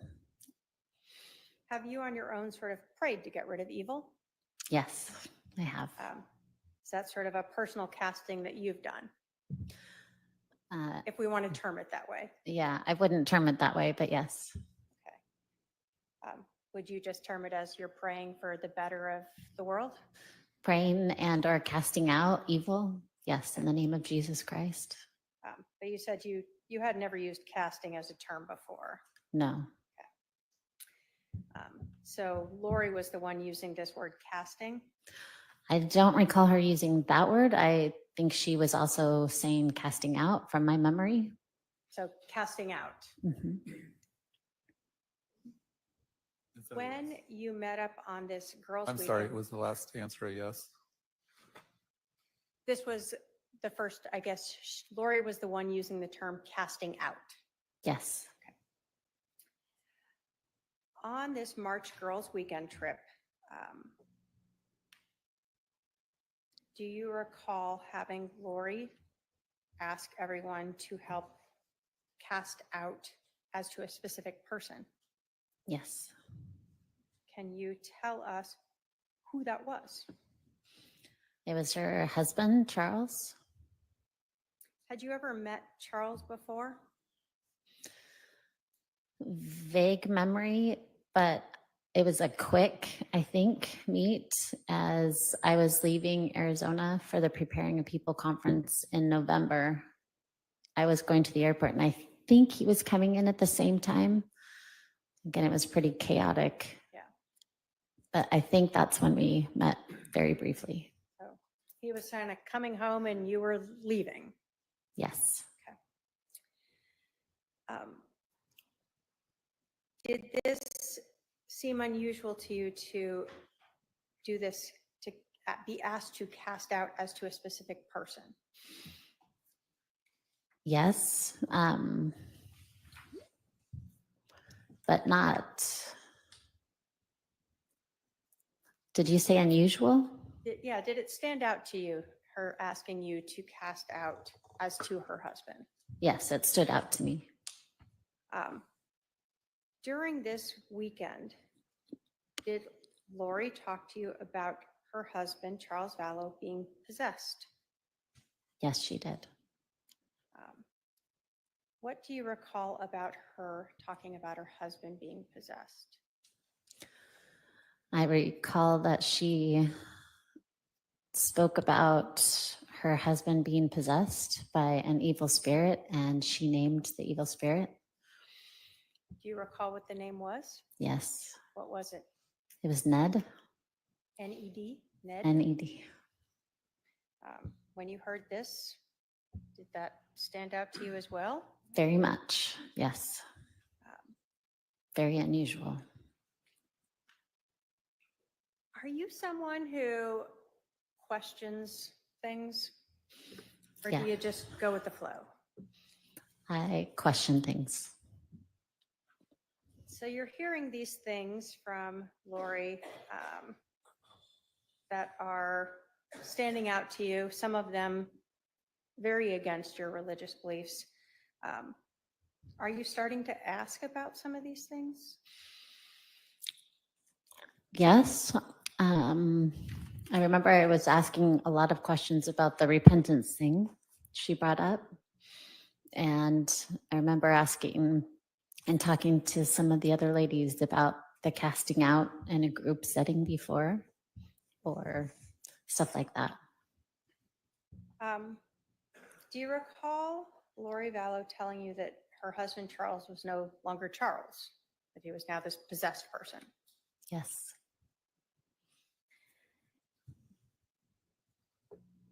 When Lori was talking to you about Ned, was she explaining that this evil spirit was now in the body of her husband?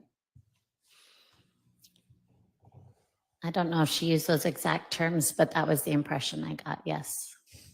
So the word she used expressed to you that idea that this evil spirit Ned was now in her husband's body. Yes.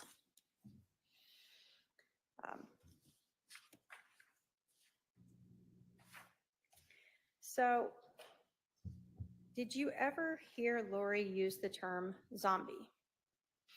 I did. Is that another thing that kind of stuck out to you? Very much. In listening to Lori, did zombie sort of come to, did you understand that to mean someone whose body was possessed by an evil spirit? Well, prior to this, I thought zombie was like a Hollywood thing, but she tried to relate the zombie and correlate that to the evil spirit that was inside of somebody, Like her husband. like her husband. Yes.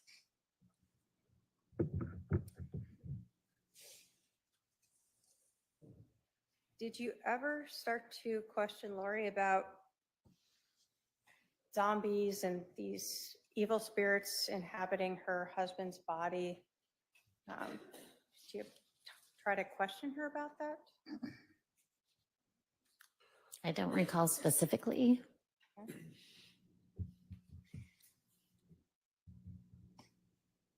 When you started questioning her, at least about repenting that you recall, did you see a difference in how you were treated? Soon after that girls' weekend, yes. So let's talk about the group casting. What happened? What did you guys do for this group casting for her husband, Charles? All the ladies came together and we were all in the same room just talking. And I remember coming together. I don't remember if we were standing or sitting, but I remember Lori started and asked for this help for her husband because she needed to cast out this evil spirit.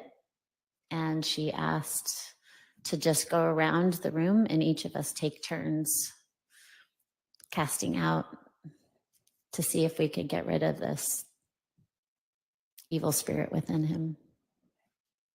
Ned. Ned. And this was the first time you'd ever had anyone ask you to be part of some group to cast out, Yes. and a group to cast out a evil spirit as to a specific person. I've never done that in a group setting before. Never even heard of that before. After this weekend, let me ask you, how many days do you recall that you were here? For which? That March? That March? Yeah. just a couple days. I don't recall how many, just a couple days though. Okay, so Like a weekend, maybe, just the weekend type of thing. approximately. During that time, do you recall just the one evening where Lori had asked you and the other women to cast out this evil spirit and her husband? Was there just one incident that weekend that you recall? One incident. I'm sorry, I don't understand the Over question. the March Girls Weekend, Mhm. was there just the one time where Lori asked the group to cast out Ned from her husband? From my memory, yes, I think so. Had you heard on though more than one occasion, Lori saying that her husband was possessed? More than one occasion on that weekend, or like, Sure. Or either that weekend, or had you previously heard that?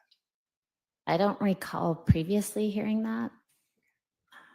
And I don't remember hearing it after how many times she said that. Was it discussed throughout the weekend? I believe so.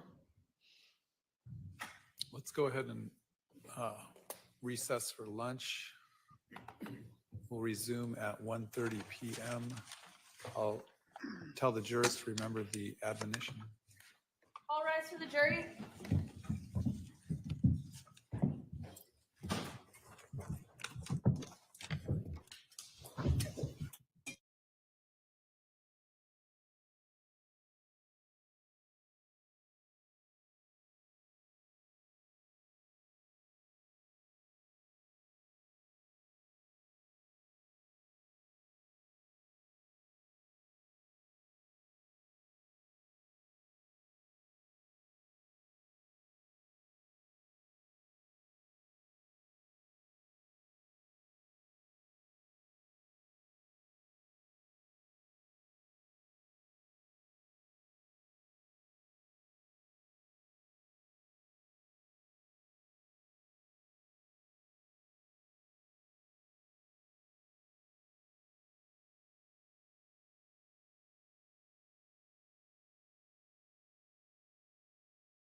house that night because here's somebody that I knew and she had just lost her husband, which that's a big deal. And I wanted to find out how she was doing and what was going on. Did you know anything at that time about the loss of her husband? Like what had happened? I had heard vague things, but I had been across the country, so I didn't know any particulars. Do you recall who was at the house that night? Multiple women, but I actually don't remember who was there. I think Melanie Gibb was there, and then a few other ladies, but I actually don't remember who. And do you recall, was still that same time frame of like either the end of July or the beginning of August? Yes. Can you describe for us Lori's demeanor at this meeting, this gathering at her house? I would assume, like in my estimation, it was more like stoic. I didn't see any like mourning or crying. After that contact with Lori,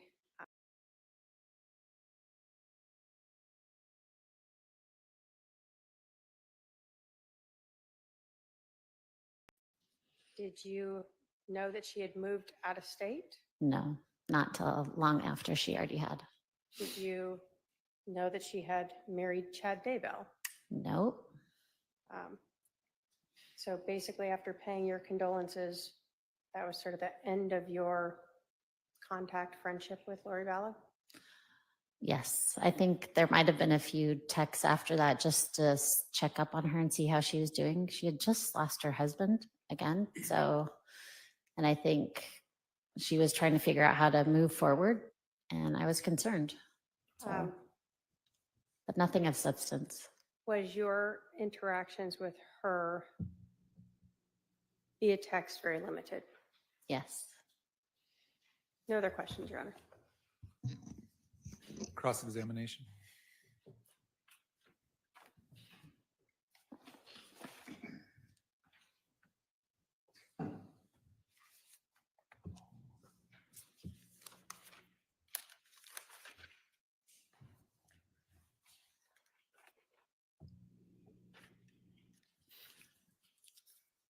Ms. Sharp, did you take an oath when you came into this courtroom today? Yes, I did. Did you raise your hand? Yes, I did. Did you swear to tell the truth? Yes, I did. The whole truth? Yes. Nothing but the truth? Yes. So help you who? God.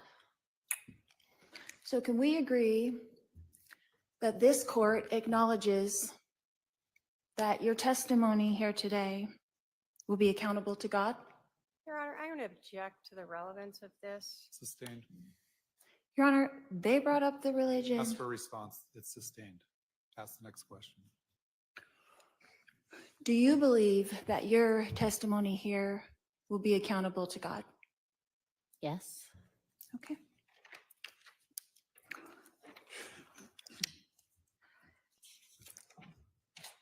Ms. Sharp, how many times did we meet in person? 4. How many one-on-one conversations during those meetings do you think that we actually had? Just you and me, nobody else around, just you and me. Maybe 2. 2 conversations in our whole lives, Maybe just me 3. and you. You said during those meetings. During the 4 times that we saw each other in person, Mm-hmm. how many times did you and I have a one-on-one conversation where other people were not in the conversation? Just me and you. I can remember 3. Okay. And how many times did we communicate on the phone?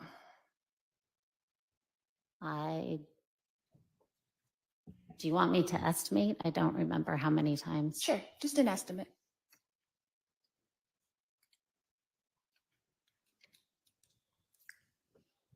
I'm not sure how to estimate that.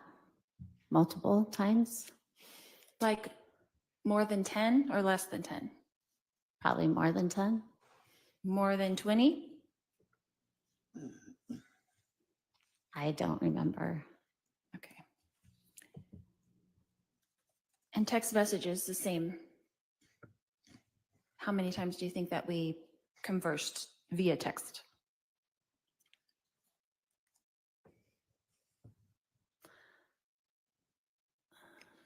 I don't know. I'm not sure how to answer that again. Okay, so would it Multiple times. Okay. So would it be fair to say that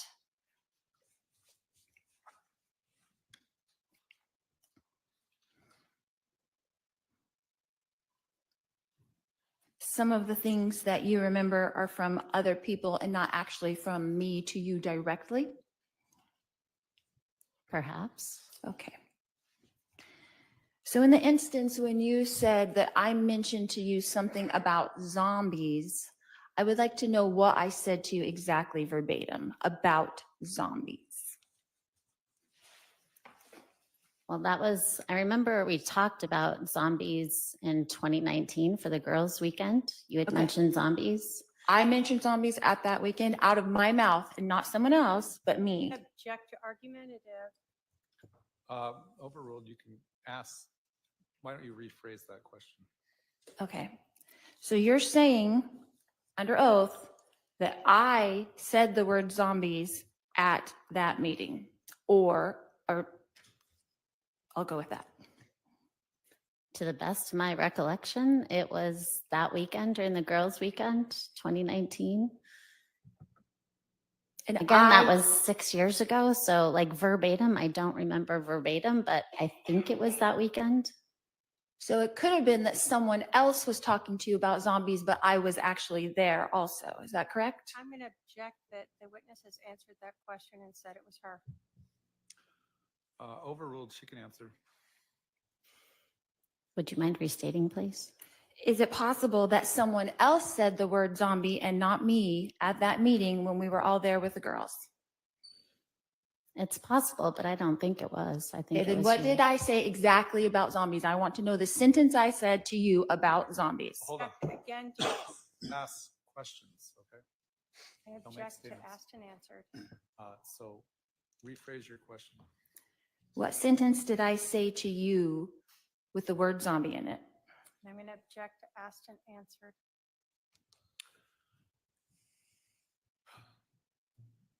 Technically, it has been asked and answered, but go ahead and answer. Again, I don't remember verbatim. That was, 6 years ago? So it could be possible that it really never came out of my mouth. Is that true? Okay, I'm going to object again to asked and answered now a third time. Sustained.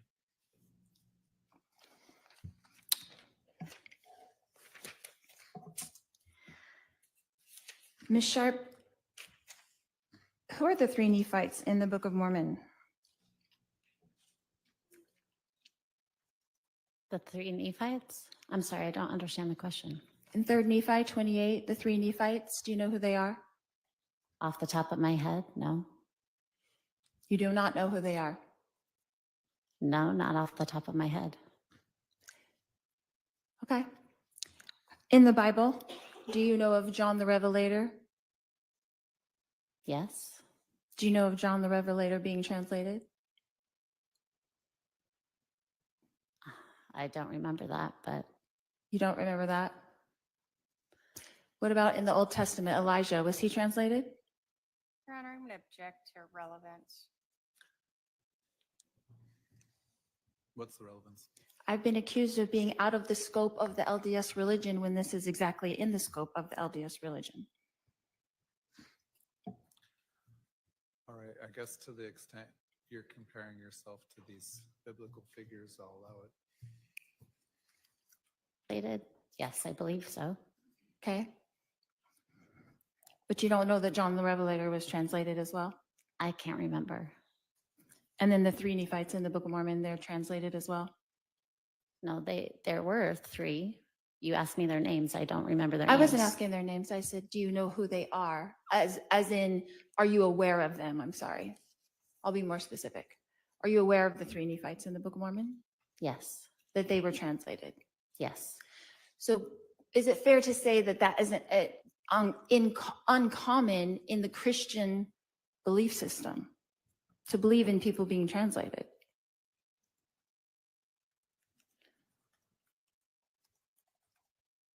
I don't know if I'm qualified to answer that question for all of Christianity. Okay. Are you a Christian that believes in the Bible? Yes. Object, Your Honor, to relevance.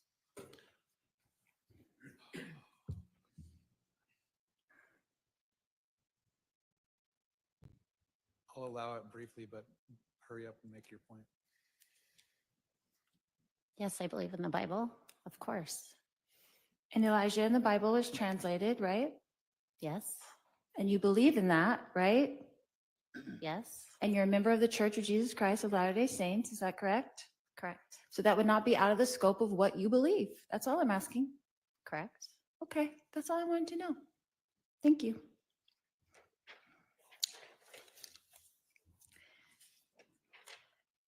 So when we were having this girls' weekend, what else did we do besides one prayer? I remember going out to lunch, Mhm. and we went to the temple and we did service projects. So we had a typical fun girls' weekend Yes. with 5 minutes of a prayer. I don't remember how long that prayer was. But basically, out of the 72 hours that we got together, 5 minutes of it we spent actually praying. Again, I don't remember how long the prayer was, but that was not, from my perspective, the focus or majority of our time spent. Okay. How long would you say that prayer was? 10 minutes? Longer? I don't recall. Okay. But a tiny portion of our whole fun weekend, right? It was a small portion, yes. Okay.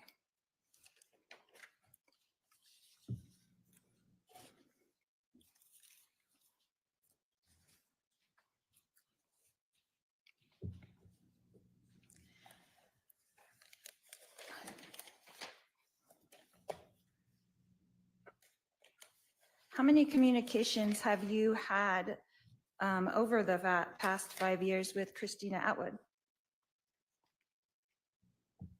Many. Like how many? Again, I'm not sure how to estimate that. Daily, weekly, monthly? Weekly for sure, sometimes daily. Okay. So would you say over the past 5 years that your relationship has grown with Christina? Yes. And are you related now? To Christina? Uh-huh. No, we're not related. Oh, as in-laws? No, Okay, I wondered. I didn't know. no. Your Honor, again, I'm going to ask that the defendant be told not to comment about the questions and testify. Yes, the jury should disregard that comment after the answer. Are you still in contact with Zulema Pastenes? No, I haven't had contact with her in a while. Are you in contact with Kay Woodcock? Who? I'm sorry? Kay Woodcock? I don't know who that is. Okay.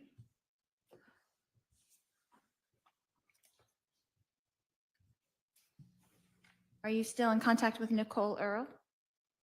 Yes, How often? often. Again, Weekly or daily? weekly, sometimes daily. Okay.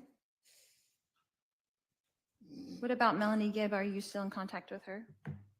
No, I run into her occasionally, but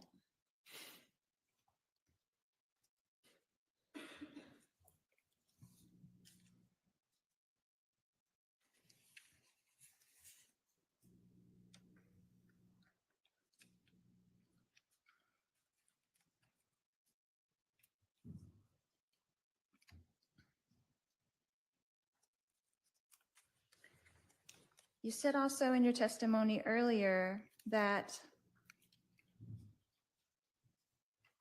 I said that I believe I don't need to repent and you were shocked. Is that correct?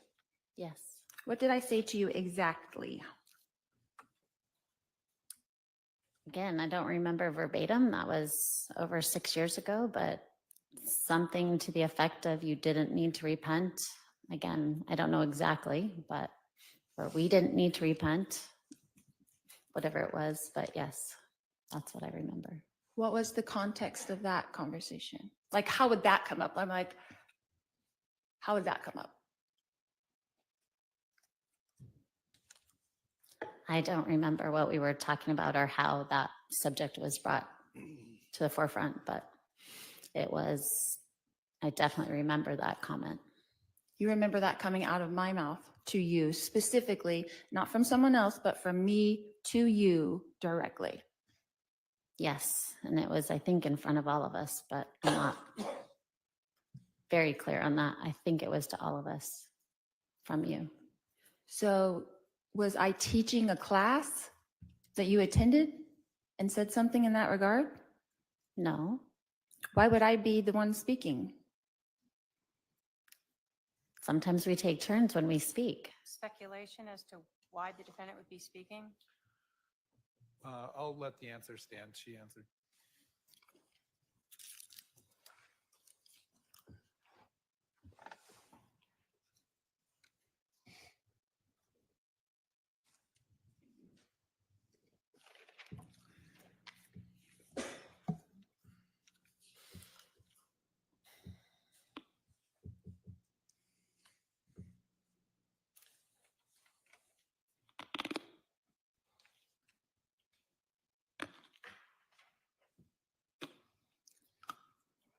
You said something about being uncomfortable on that weekend. Is that correct? With some of the topics? Yes, Why didn't you just leave if you were so uncomfortable?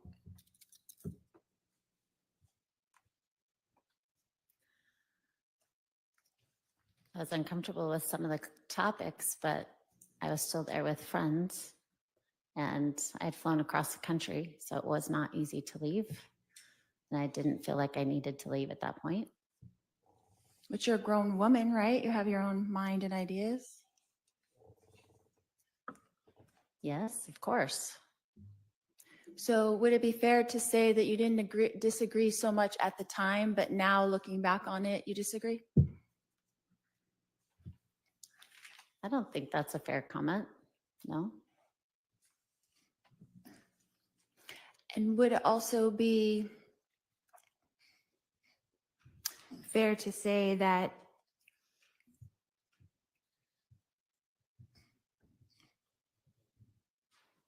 we had a good time of that weekend? Yes, we did have a good time.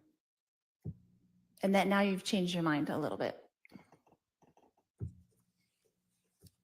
I'm sorry, I don't understand the question. Change my mind about what?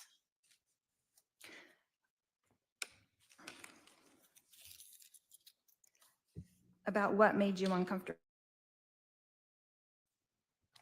No, I didn't change my mind.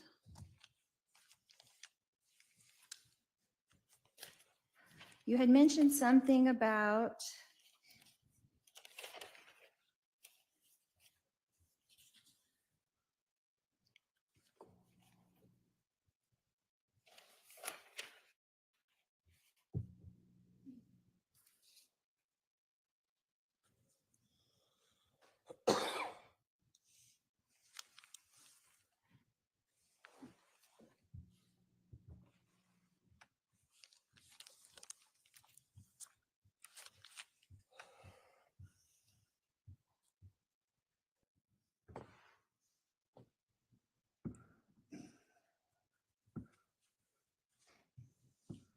you were interviewed by the police a couple of times. Is that correct? Yes, How many times? twice. Who were you interviewed by? The first time a detective came to my home, his name was Nate Moffett, I think. Okay. When was that about, approximately?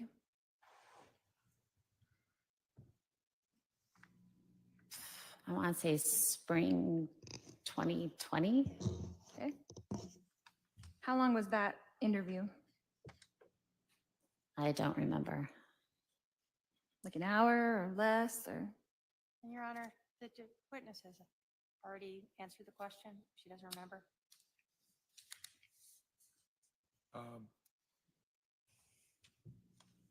Can you estimate how long that interview was? Well, from my memory, I don't remember it well. I thought it was only a few minutes, but Okay. I think it was longer than that, perhaps. Longer than a few minutes? Yes. What about your second interview? Who was that with? That was with 2 detectives from Idaho And where did that take place? in the Chandler Police Station. And how long was that interview? That one I remember being longer, for sure. Over an hour, perhaps an hour and a half.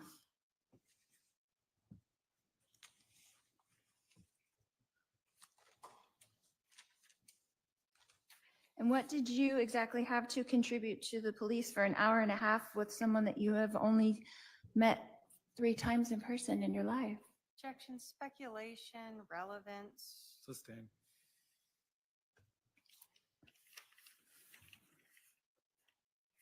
What were they interested in you telling them? And I'm going to object to speculation, relevance. Sustained.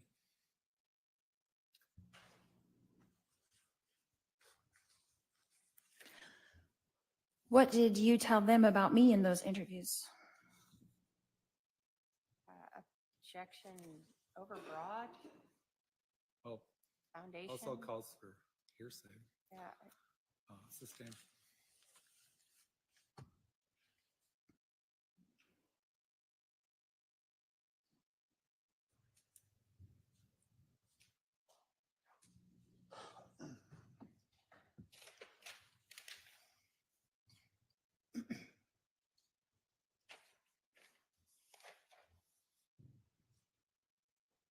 Do you feel like you have something to offer here today in relation to the crime that I'm charged with? objection, relevance goes to the final Sustained. opinion.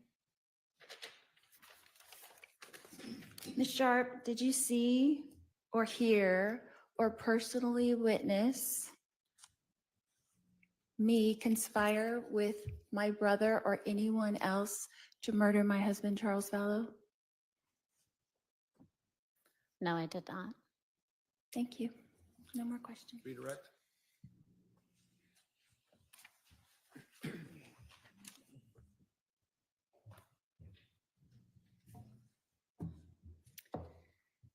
You were asked a lot about taking an oath. Do you take that seriously? Yes, I do. Is everything that you told the jury here today the truth to the best of your knowledge? To the best of my memory and knowledge, yes. So when you don't remember something, you've been asked to try to guess. You don't remember how long something is, but you're not making up things in here. I'm trying not to. I'm trying to go for my best memory. It's been 6 years since you attended these meetings, correct? Correct. So you don't remember the number of phone calls that you and Lori had 6 years ago? No, not at all. You didn't keep tally marks of them through your days, put them on your nightstand so you could remember it later? No, How about the text messages? You tally those up for you so later on you'd be able to remember that you had 50 of them or 100 or whatever it was? no, definitely not. Are there things that stand out in your memory that you recall very well? Yes, there are. Is one of those the fact that Lori Vallow told you that you didn't need to repent or that she didn't need to repent? Yes, Was another one of them her telling you that her husband was possessed by an evil spirit that she named Ned? yes, definitely remember that clearly. You were asked about whether being translated was something unusual to you. When you are reading the Book of Mormon or the Bible, are there biblical figures within those books who are translated beings? Yes, Was it not something that you had heard people tell you that they were? correct. I And never that's, heard that before. so you read about it Yes, by prophets and people like that? yes. You were also asked about that girls' weekend, and I believe that the defendant said that you did a prayer. Did you have more than one prayer over the weekend? Did you guys pray together? I can't remember specifically, but I assume we prayed over the food and we prayed over, there was probably multiple prayers, my guess. Is that different than when you guys met to cast out the evil spirit of Ned inside of Charles Vallow? Yes, it felt different. So you wouldn't equate a prayer as identical to doing a cast out? Correct. There are different kinds of prayers.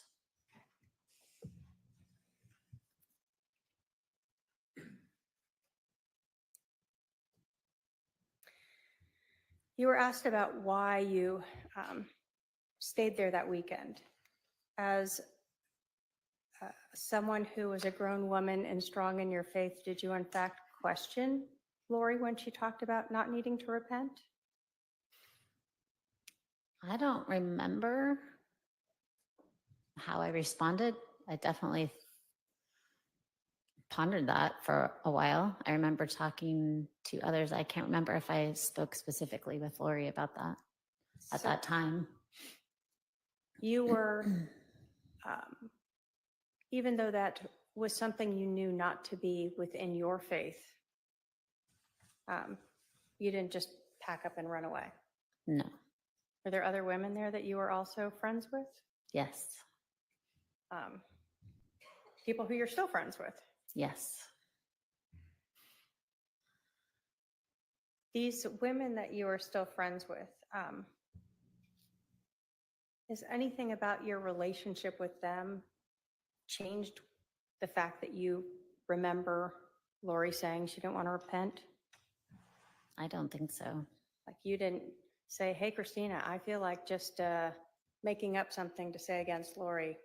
What do you think we should talk about? No. You didn't sidle up to Nicole and say, Nicole, let's make up a story about Charles being possessed by Ned. What do you think? No. Those are just your memories. Those are my memories. I have no other questions, Your Honor. Are there any questions from any member of the jury? If so, please pass those questions forward. I'm not seeing any. All right, you can step down, ma'am. Stake and consent. Thank you.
Come right up here and be sworn in. Just stand here. Can you spell your name for the record? I do. My name is William McDonald, W-I-L-L-I-A-M. McDonald. McDonald, MCD, ON, ALB.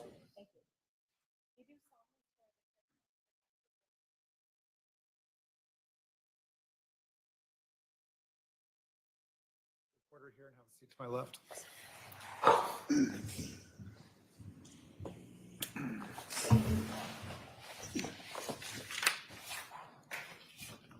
Would you please introduce yourself to the jury?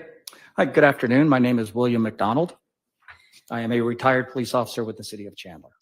What are you currently doing? I am currently teaching criminal justice at Williams Field High School in Gilbert, Arizona. So you told us you previously worked for the Chandler Police Department. How long were you with them? I was with the Chandler Police Department for approximately 22 years. I'm sorry, 26 years. Oh, that's a big difference. When did you retire?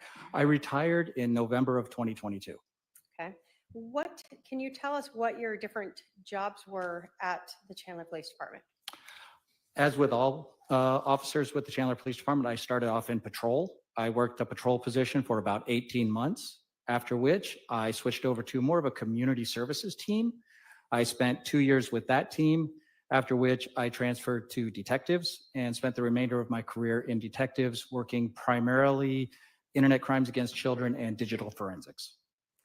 Can you talk to us about specifically your training and education relating to extractions of cell phones? When it comes to cell phones, I have extensive training in the use of the software that we use to extract that data.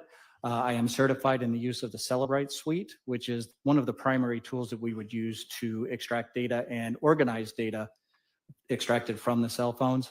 I was also trained, although they did not have a certification process, in several other platforms used with cell phones. Did you ever go to any type of digital evidence examiner courses? Absolutely. Beginning in 2001, when I began working digital forensics, I attended numerous courses on digital forensics, hundreds of hours worth of training, and I hold several certifications in digital forensics related to computers and, as previously discussed, cell phones. So by 2019, what were your duties at that time at the Chandler Police Department?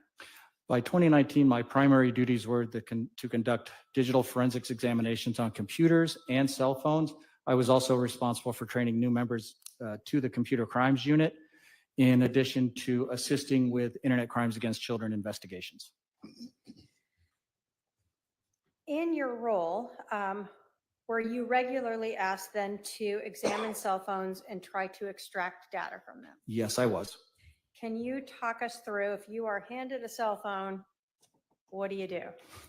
Once we received the cell phone, and we would usually be given additional information at the time, usually from the case agent or the investigating detective, such as if there was a search warrant involved or anything like that. We would review the search warrant, make sure we had legal authority to do whatever it was they were asking us to do. We would then obtain the cell phone or whatever item we wanted to examine. My process was to start by taking pictures of the phone or the device prior to removing it from any evidence packaging. Once those pictures were taken, I would remove the cell phone from the packaging, take additional pictures to document condition of the device. Once the pictures were taken, I would attempt to power on the device to make sure that it had been placed in airplane mode, which would prevent any additional changes being made or outside people being able to access the device to make changes while it was in our possession. If it was in airplane mode, I would then attach it to whatever piece of software or hardware we were going to use to copy or extract the information from the phone. Once that process completed, which you would usually create just a single file, which for most of us would be meaningless. It was just a container file. And by a container file, I mean a file similar to, if you think like a box. The container file is the box. Initially, that box is empty, and we can put additional files inside of it. These container files would then be entered into, usually we would use the Celebrite software, as we did in this case. And that software would kind of go through the box and put everything in an organized manner, a manner in which people could read it and make sense of what that information was.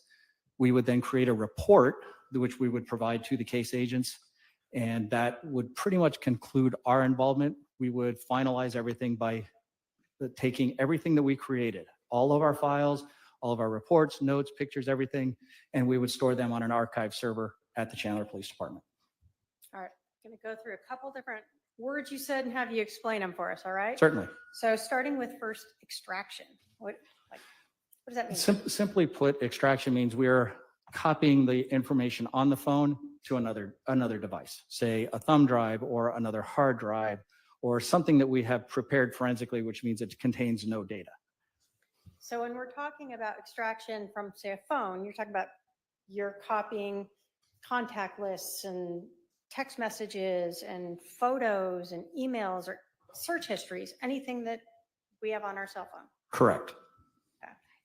Can extraction of a cell phone include GPS or locating data? It can. When you have extracted this, you talked about it not being in a format that people can understand. Can you talk to us just a little bit more about that? So essentially these single files, when we have copied or extracted the information from the cell phone, it creates this single container file where all of the information is in there. That information is in the form of database files, other proprietary type files that without appropriate software or specific software to actually be able to read that information, it would be extremely difficult to piece it back together manually. And so that's what you said, the Cellbrite software helps to put that in a way that we can read it? That is correct. So when you use the Cellbrite system, does that put the data together, like all of the text messages are now together and all of the emails are now together, Yes, ma'am. rather than just being jumbled everywhere, basically? Correct. It will put text lines together. It will extract date and time information. As you mentioned previously, it can extract GPS and location information. It will extract pictures, and it puts all of those together so that like items are together. Are you responsible for reviewing or analyzing whatever it is that you extract? No. Are you solely responsible for trying to extract the data from a phone, ensuring that that process goes correctly and that it is then parsed into data that lay people can read? Yes, ma'am. When we extract the data from phones or computers or whatever digital medium we're working with, we follow forensically sound procedures to ensure that that data is not changed at any point along the process. And so you said you also keep the original data file that you extract in a server so that if anyone wants to look at that, they can do that again? Correct. And then the phone itself, does it alter the phone in any way when you do this process? Is it blank after that? Our process should not change any of the information on the phone. However, with cell phones, because they do need to be on during this process, some system files can change. So it could add more data to it potentially? Potentially, yes. All right, so on July 16th of 2019, did you receive a request from a detective in Clan to examine an Apple iPhone that was impounded as item CH131035? And if I can have my paralegal approach with Exhibit 245.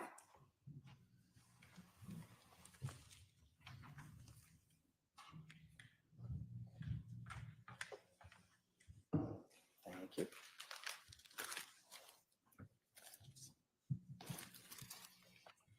Yes, this is consistent with the item I received. Were you provided with a PIN to access that phone? We were.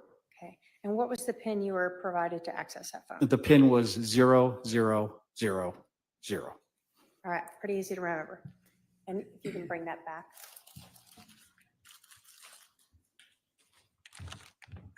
What day did you begin the extraction process?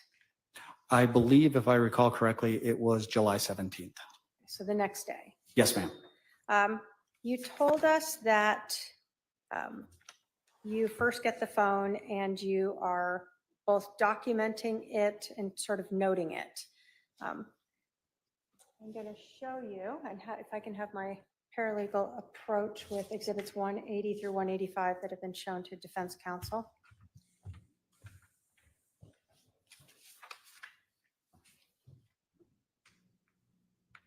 Are you familiar with those photographs?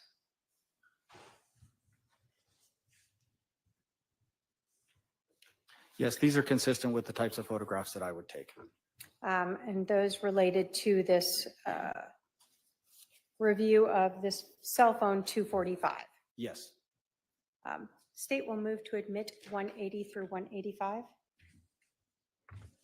Any objection? No objection. 180 through 185 are admitted. And if I can have the Elmo, thank you. Why do you take photos of the phone as you're processing it? Primarily, we take photos of the phone to document condition. I will also take photographs of the item while it is still in the evidence packaging to document how it was packaged and if there are any evidence seals, what the condition of those seals are. All right. So in this, when we talked about a item number, is that what we were talking about, the CH131035? Correct. Okay.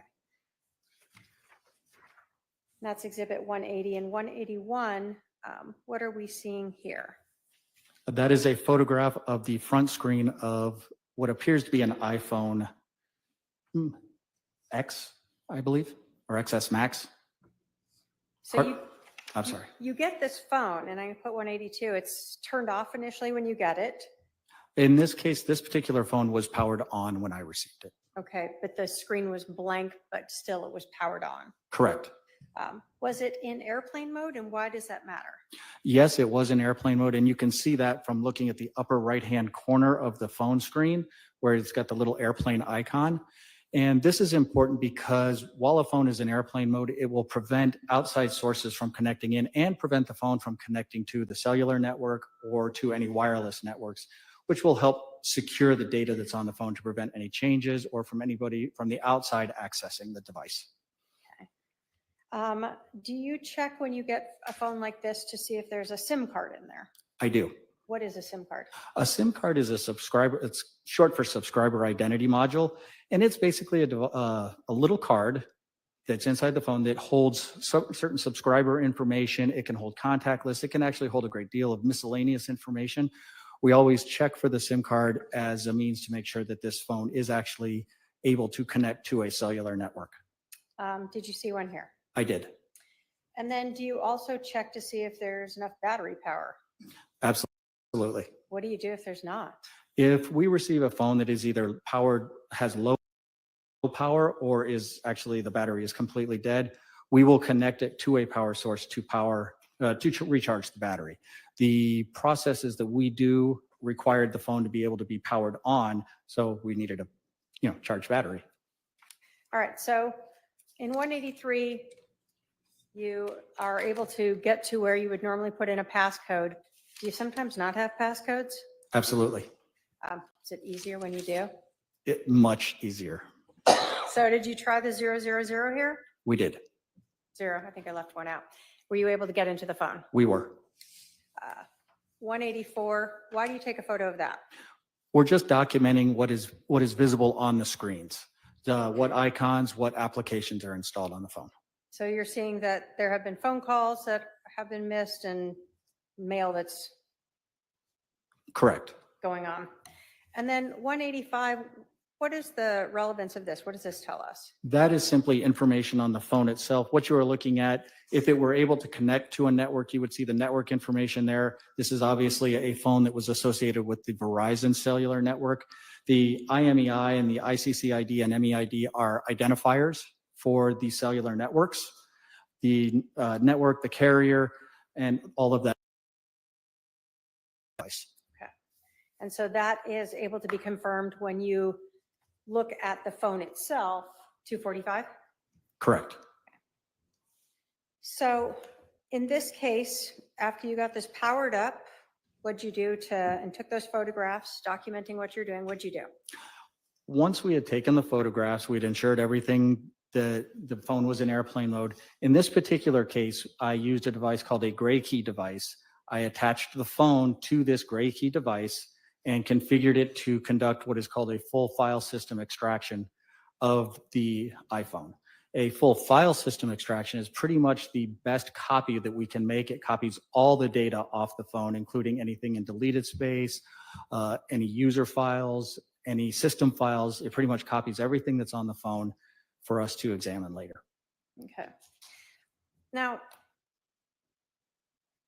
Does technology continue to improve in our world? All the time. So you did this in 2019, right? Correct. So whatever the newer technology is not the same as what it may have been back then. That would be fair to say, yes. In terms of technology, have you seen changes in Gray Key and Celebrite over the years that you were using it? I did. And as each new version came out, did that ever cause you to find that data was wrongly recovered, or just that there was more data recovered? In my experience, I never observed that changes in the software, updates to the software would result in previously found data being changed or omitted or deleted or in anything like that. What we would find is it would change the format and how that information was presented. On occasion, as things really did change and bigger versions came out, sometimes it would have the capability to acquire additional information that maybe it could not acquire prior. So maybe it was better at finding deleted items or parsing things together. Correct.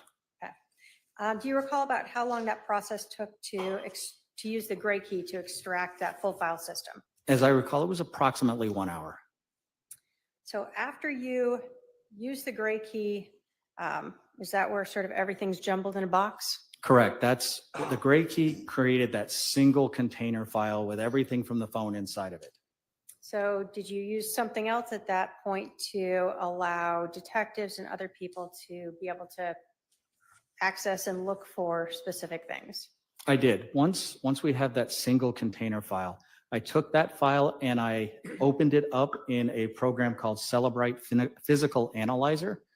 That physical analyzer software is what went through that container file and put everything in a more readable format for detectives or whoever else needed to view the contents of the phone. So that then allowed detectives or others to go into this new report that allowed you to look at a section that had just photos or a section that just had emails. Correct. After you used that Celebrite to parse out all that data into these different sections, did you conduct any research on that phone? Or I did not. did you look through any of that Celebrite report? I did not. Did you analyze or review any of the data? I did not. Did you provide the detectives who then had been working on the case with that to review themselves? What we would do, since the Celebrite Physical Analyzer software was very expensive and actually required a key in order to use, the Celebrite software allowed us to create what we referred to as a reader file, which is a file that they can open in a program called Celebrite Reader, happily enough, and that would allow them to review the data in a free software platform. So as long as you had the reader, you could then go through all the data that the Celebrite had parsed into these readable formats. Or Correct. sections. Anything that was included in when I imported the file or uploaded the file into the Physical Analyzer software, any information that was in the Physical Analyzer software was copied and included in the reader file. Did that end your involvement with Exhibit 245, that phone? I'm sorry, one more time? Did that end your involvement with Exhibit 245, that iPhone?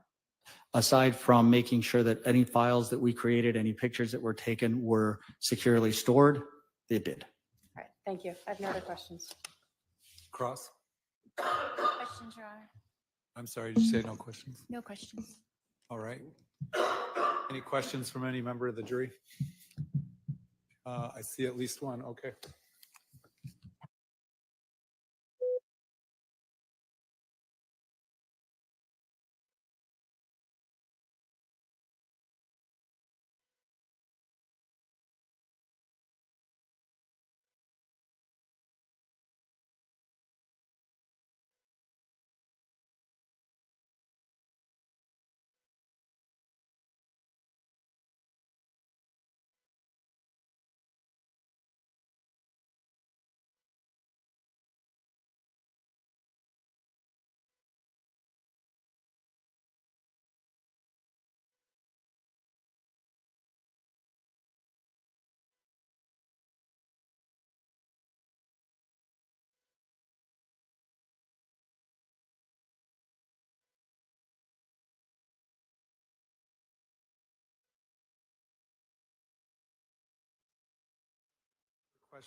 The question is, if someone were to delete their browser history, can you still pull the history?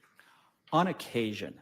Browser history and any internet data like that, especially on cell phones, over time, if it's been deleted, it can be overwritten. However, if it is more recent, and sometimes by recent, we are actually talking within the last year or so, that information, regardless of it being deleted, can be recovered by the software. Follow-up from the defense based on that question? No. State? No, Your Honor. All right, sir, you can step down. Thank you. Thank you. State can call its next witness. Thank you.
State calls Marissa Francisco.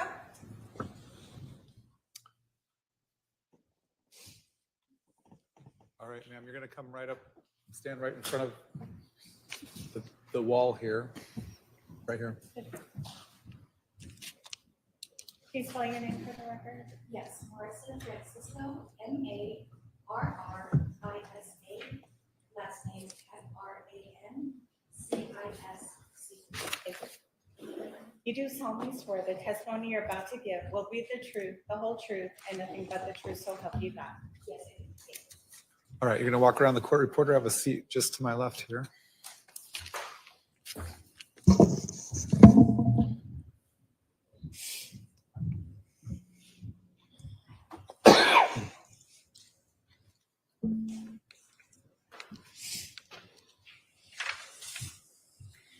Would you please introduce yourself to the jury? Yes, my name is Marissa Francisco, and I am a forensic scientist with the City of Chandler in the Forensic Services section. How long have you worked there? I have worked there since August of 2018. Previous to that, I was employed at the Arizona Department of Public Safety, and I started there in 2004. So let's kind of go back. What did you do at the Department of Public Safety, DPS? I started my career in the blood alcohol unit. So my duty there was to test blood for the presence of alcohol. I was in that unit for about 7 years. After that, I transferred to the trace evidence unit, where I was trained to do hair comparisons and fiber comparisons.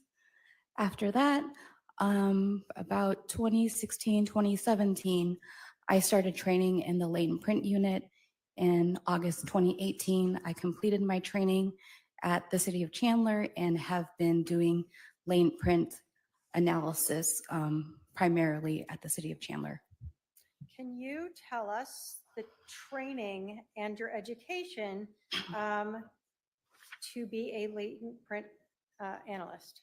Yes, I have a Bachelor's of Science in Biochemistry from the University of California at Los Angeles and a Master's of Science in Forensic Science from the University of Illinois at Chicago. As part of my training for latent prints, it was an extensive 1.5 year long program where there was readings, lectures, comparison exercises, oral boards, and a competency test.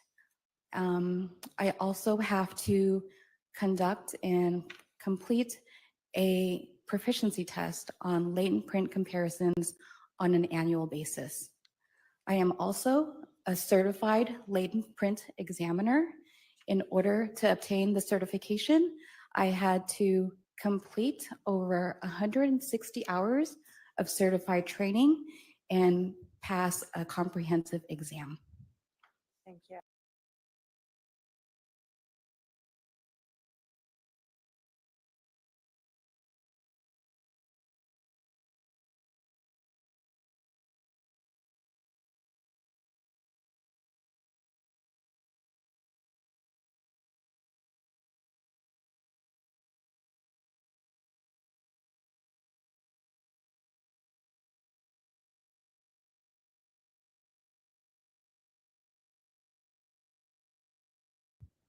So we talk about latent prints, we're thinking of people's fingers. Where else where do we find latent prints on people? Yes, let me start with defining what friction ridge skin is. Friction ridge skin are raised ridges on the palms of our hands and the soles of our feet. They are specialized and only located in those two areas. We often have oils and sweat and other residues on our hands. And when we touch an item, we can leave an impression of our friction ridge detail on that item. Is that what most of us call latent prints, or I left a print behind? Yes, fingerprints. You started to talk about oils and things. Do people always leave behind a print if they touch an object? It actually depends on a lot of different things. First off, the amount of oils and residues on our hands will determine whether an impression is left. Also, the deposition pressure, meaning are we gently tapping on something or are we like really pushing down on it? That will affect whether an impression is left and the quality of that print. The item itself is very important. Is it something that is receptive to prints? Items that are smooth, like glass, I am more likely to find a print on an item like that versus something that is textured and rough, like a cinder block. I would not expect to find a latent print on a cinder block. The condition of the item is also important. How many people may have come in contact with that item. All these different things affect whether an impression is left and the quality of that impression. We can very simply think of a stamp, our fingers being the stamps, the oils being the ink, and depending on how the stamp is placed on different items will determine how that impression looks. Can environment also impact the quality of or whether or not a print remains? Yes, the environment is also important.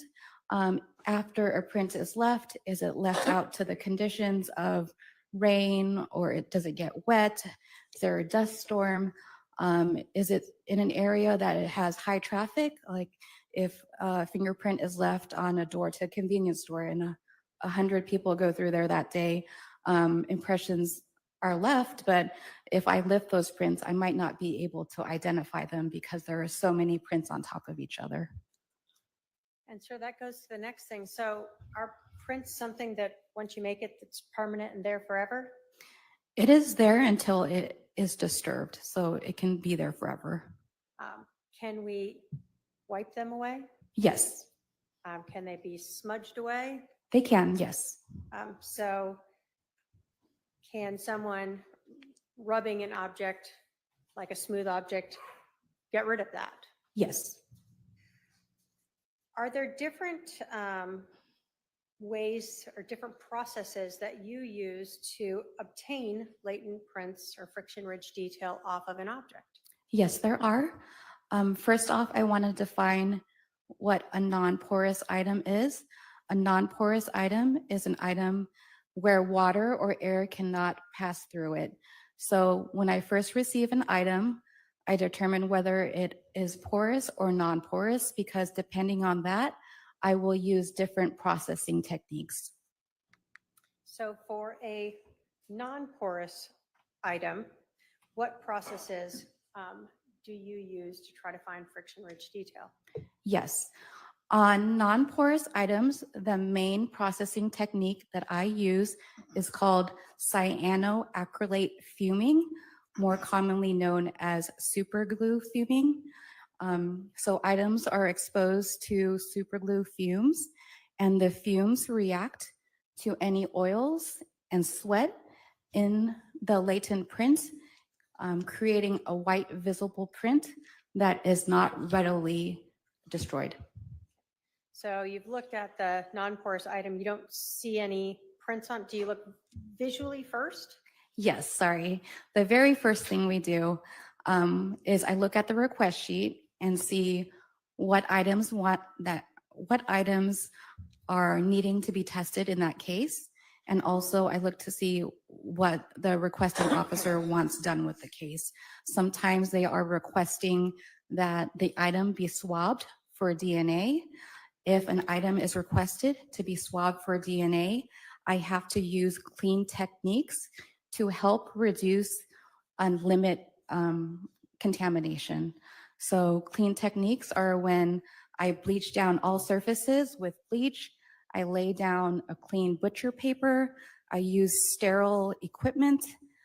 I'm only analyzing and working with one item at a time, and I'm changing gloves between items to help prevent contamination. So if a request sheet requests DNA evidence, I will have to use clean techniques before I swab the item for DNA. After that, I will do a visual examination of the item before any processing techniques are conducted.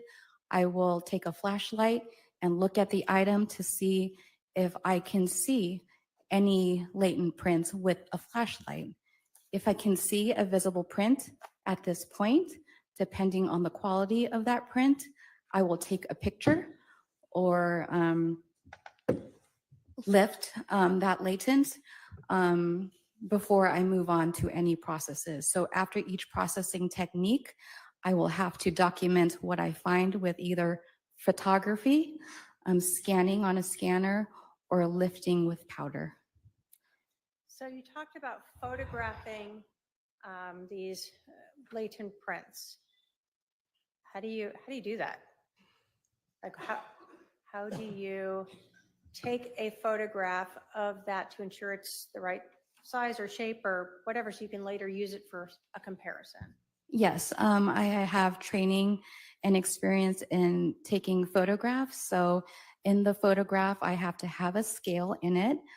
So I have a scale with the case number, and I am just trained to properly use the lighting I need, adjust the lighting, focus it correctly, have it level with the lens of the camera, and I take a picture and document where on the item the photograph was taken.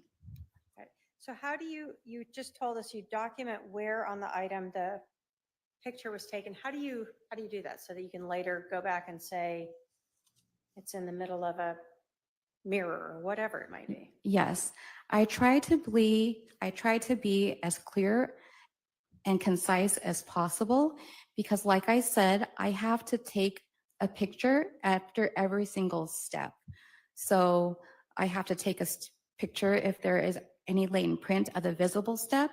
And then if I go on to doing the super glue fuming, I have to take a picture of that same latent. If I go on to another process called dye staining, which we apply our fluorescent dye to even better visualize the image, I have to take that same latent again. So it helps me out to be able to find that latent. So I try to be specific on where that latent was found. Do you, when you are processing a non-porous item and you find what I'll call a partial print or something that looks like friction ridge detail, do you collect it, or do you say right then and there, I don't think that would be useful? Yes.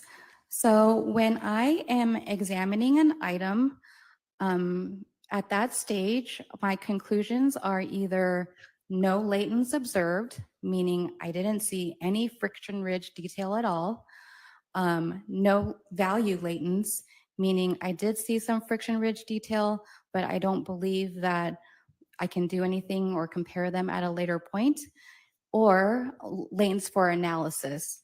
So if I find sufficient, clear, latent print detail, I will take a picture of it.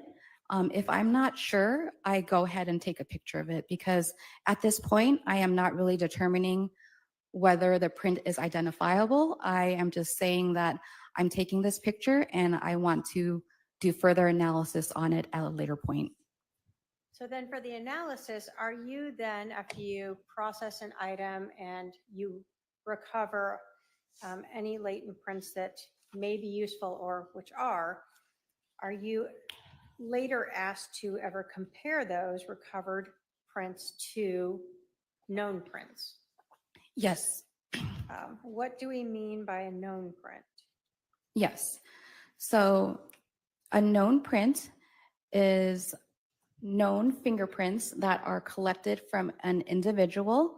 They're typically recorded electronically or with ink. So in my comparisons, I am always comparing a latent impression that was recovered or developed versus a exemplar, and I'm trying to determine whether or not the latent could have originated from that exemplar, or whether or not those two impressions could have been made by the same individual. Can you tell us briefly, when you are looking at this recovered latent print and comparing it to a known, what are you looking for to be able to make an identification? I will explain what methodology we use for latent print comparisons. It is called ACE-V, which stands for Analysis, Comparison, Evaluation, and Verification. So in the analysis phase, I'm taking an assessment of the latent and the exemplar and determining whether or not they are suitable for comparison. If I determine they are suitable for comparison, I move on to the comparison phase. This is when I'm observing two impressions and I'm looking for the existence of similarities, differences, or discrepancies. Next is the evaluation phase. At this point, I am rendering a conclusion based on my analysis and comparison. The three different conclusions that can be reached are identification, exclusion, and inconclusive. So identification is the determination that the two impressions originated from the same person. Exclusion is the determination that the two impressions, the latent and the known, were not created by the same individual, or they do not have the same source. Lastly, I have a conclusion of inconclusive, and this is where I can neither identify nor exclude the individual from having made the print. So going back to analysis, during the analysis phase, I am looking at a lot of different things. First off, I'm trying to determine, is the print from a finger or is it from part of the palm? And also I'm determining the orientation of the print. If it's from the palm, I can also, depending on the ridge flow in the latent print, I can determine what area of the palm it came from. I'm looking at the shape of the impression. Like sometimes you have like a C-shaped impression, and that's this part of the palm. So this is called the writer's palm, and that's where I would look first when I'm doing a comparison. So besides that, I am looking at level 1, level 2, and level 3 detail. Level 1 detail is the actual flow or pattern of the ridges. Our fingers have 3 main patterns, which are loops, whorls, and arches. Next, I'm looking at second level detail. I'm looking at the ridge characteristics. So I'm looking at where the ridges end, which we call ridge endings. I'm examining where ridges split into 2 ridges, which are called bifurcations, and I'm marking any dots, which are very short ridges. So I'm examining the latent and I'm marking up all these second level details so that I can later compare to the exemplar. I'm also noting if there's any scars present in the latent. I'm noting if there's some creases or if there are issues with the deposition pressure, or if there's seems to be some movement in the latent. I'm documenting all of that stuff in the analysis phase of my analysis.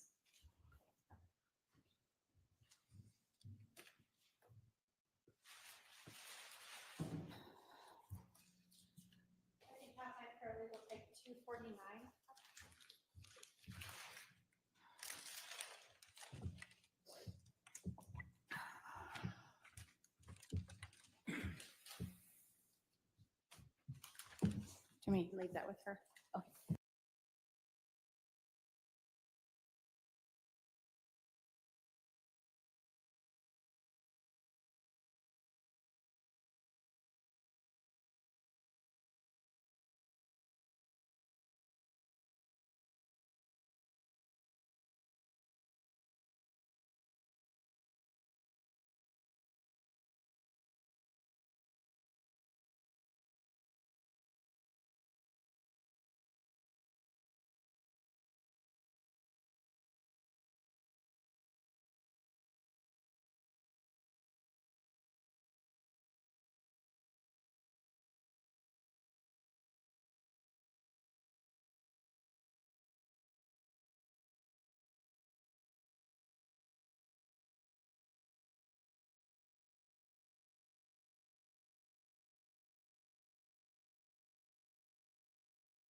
All right, please be seated. We're on the record. The jury is present. State call its next witness.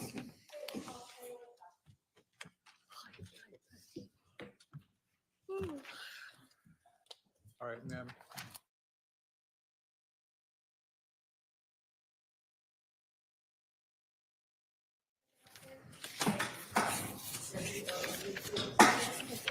You do solemnly swear that the testimony you're about to give will be the truth, the whole truth, and nothing but the truth, so help you God. All right, go and have a seat to my left.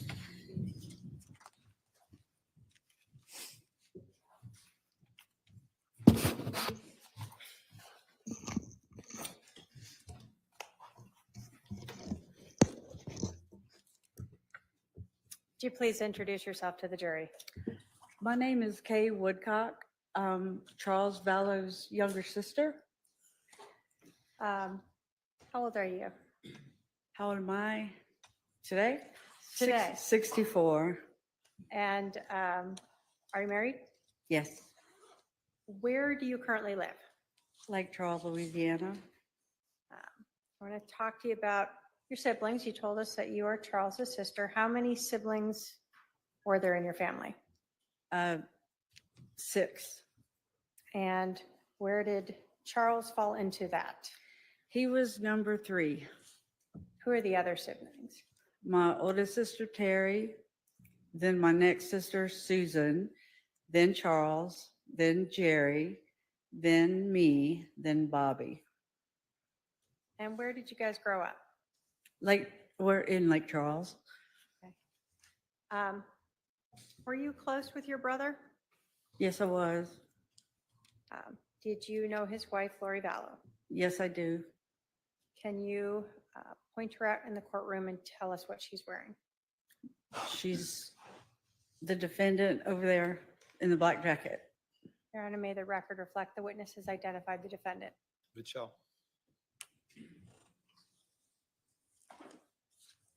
I want to talk to you sort of about Lori and Charles. Were you at their wedding? No, they went to Las Vegas. Do you recall what year they got married? 2006. Did they have a reception that, I don't know if that's what you'd call it, but there was a family gathering in March of 2006 at a ranch in near Austin, Texas, that we all went to. okay, kind of to celebrate that? Yes, Had your brother Charles been married before? yes, Did he have any children from his prior marriage? yes. How many? 2. And who were they? Cole Vallow and Zach Vallow. And did you know if Lori had any children from a prior marriage? Yes, Zach, Colby Ryan and Tylee Ryan.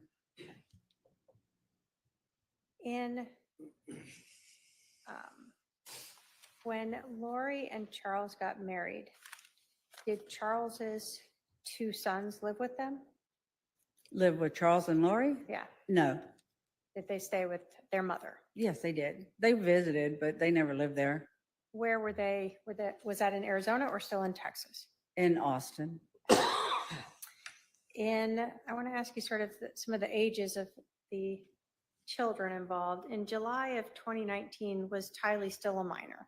Yes, So she was still living with them. yes, In July of 29, do you know if Colby was still a minor? yes. Oh, wait, no, Colby was not.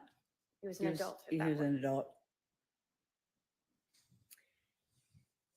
And in July of 2019, were Charles's 2 sons, Cole and Zach, still minors or adults? They were adults. Okay. Did Charles and Lori have any children together?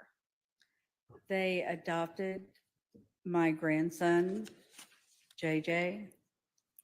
And can you tell us how that worked out? How that worked out, Or meaning how did they get involved in adopting your grandchild? Charles approached me about it one day. He called, and I mean, there was a lot of stuff going on, and so I kept it in mind. And do you recall, when did they adopt JJ? It was final in July of 2014. How old was he then? He was 2. Did JJ have any special needs? Yes, he was autistic, and he was born 10 weeks premature. Okay. So he took a little extra care. He did, absolutely. Um, Do you recall, so if he was 2 and they adopted him, how old was he in July of 2019? He was 7. We spent his 7th birthday together in Lake Charles. So in July of 2019, to your knowledge, Lori and Charles still had 2 children under the age of 18 with them, Tylee and JJ? Yes, So if in July of 2019, Lori Vallow was saying she had 5 kids she was taking care of, you were unaware of the other 3? there were not 5 there. No, there were 2. Can you tell us about the relationship between Charles and JJ? Charles was the best dad. I mean, he was always doting on him. The arrangement I figured out eventually was that if Charles was working out of town, Lori had him all by herself. And so when Charles got back to town, JJ was his to take care of 100%. Would Charles bring JJ to visit your side of the family in Louisiana? Oh, yes. Did you regularly see him? Yes. Once JJ learned how to fly, and excuse me, I need water. Once JJ learned how to fly, and that he was, because he was autistic, something like that is a big deal for him, and he loved it. So he was a little flyer. He loved to go in the airplane. What did your brother Charles do for a living? He sold annuities. He was a financial planner. And how long did you know him to do that?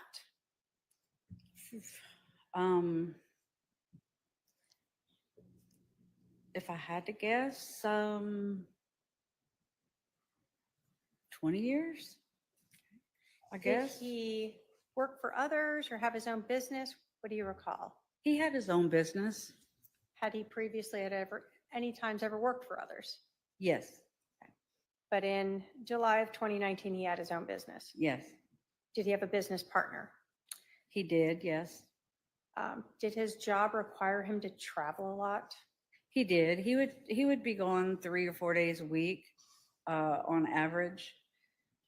Sometimes he didn't have to travel, but he was just, but yeah, he would be gone 3 or 4 days a week when he would be working.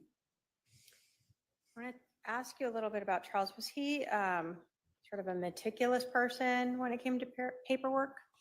Oh, yes. I mean, for when you're doing that type of work, you have to be meticulous and methodical, and you can't make any errors. And you can't miss a dot or crossing a T, because it will get kicked back to you, and then it just causes a lot of delay and a lot of trouble. So he was actually, he said, there was never anybody I've ever trusted to do this for me. And I was like, well, I'll do it for you, because All right, we'll stop here. yeah. So when Charles was working as financial planner, do you know if he had Lori help him with any part of his job? I don't really know exactly what she did, but yes. Okay. But I don't know what she did. Prior to Charles being a financial advisor, did he have a very different career in sports? Oh, he was, he quit. I don't know if, I don't remember because I was quite young then, but he did, I believe he was drafted in the early 70s into the Houston Astros minor league. So when you were growing up, did you see your brother playing baseball? I was raised at a baseball field. If it wasn't Charles, Jerry played for years, my other brother, but Charles stuck with it, and that's how he got to college with a degree, with a scholarship. So you got stuck many a night in a weekend having to be at the ball field with your brother. Yes, What position did your brother play? he was a pitcher. He was very, very good. He was a left-handed pitcher, and they're very hard to hit against. Okay. Did he bat right or left-handed? He was left-handed. Did he do everything left-handed? Yes. Left-handed?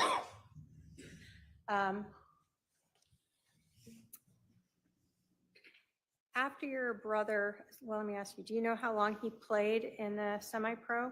I don't. He had moved to Houston, and but he blew out his knee, and that's ended that right there.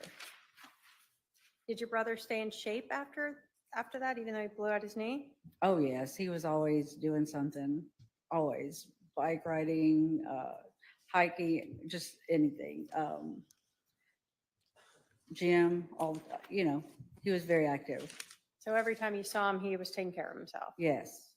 I'm going to ask you a little bit about religion. Did your family grow up in the LDS church or faith? No, we did not. Did you know Charles to ever convert to the LDS faith? He did at some point during his marriage to Lori. Okay.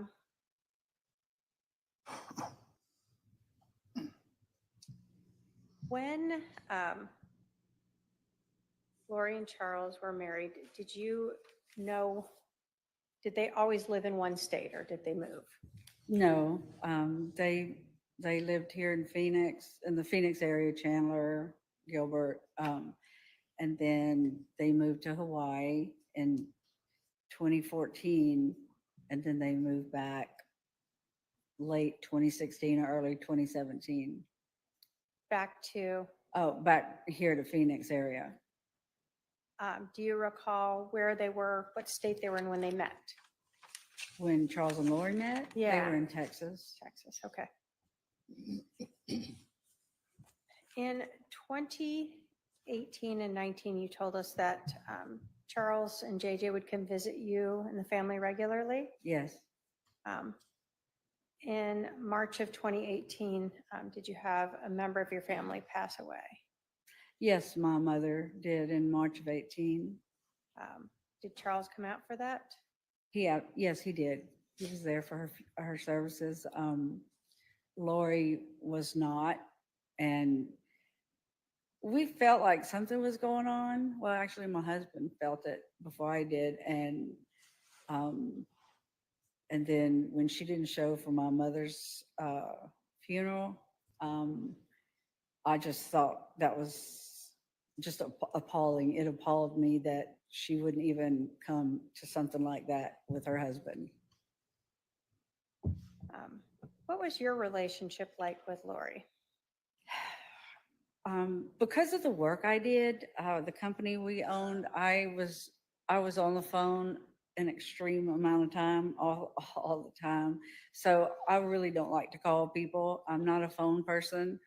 I'll text you all day long, but I really don't like to talk. And so Lori and I never really had a big phone relationship. It was a text here and there, but mostly Charles would keep me up to date as to different things that were going on, or what they were up to, or Charles would call. Yeah, Charles would call me mostly. So it sounds like you weren't close with her. When Lori and I were together, it was like we hadn't missed a minute. We just took up where we left off, and she's very outgoing, and she's very friendly and very easy to talk to, and so we got along rather well, and I loved her. Okay. So continuing in 2018, Do you recall seeing Charles and JJ coming out to visit you guys in October of 2018? Yes, What was that for? just a weekend visit. What about in November of 2018? Did you see Charles and JJ then? We did, my husband and myself and my granddaughter. We went to Las Vegas and Charles and JJ met us there for the Thanksgiving holiday weekend. Um, I thought that was odd. He wasn't with his family. He said Lori was sick or Tylee was sick is what he told us, but it just, I mean, he just wouldn't share what all was going on at that point. Then when he finally did, he unloaded it all.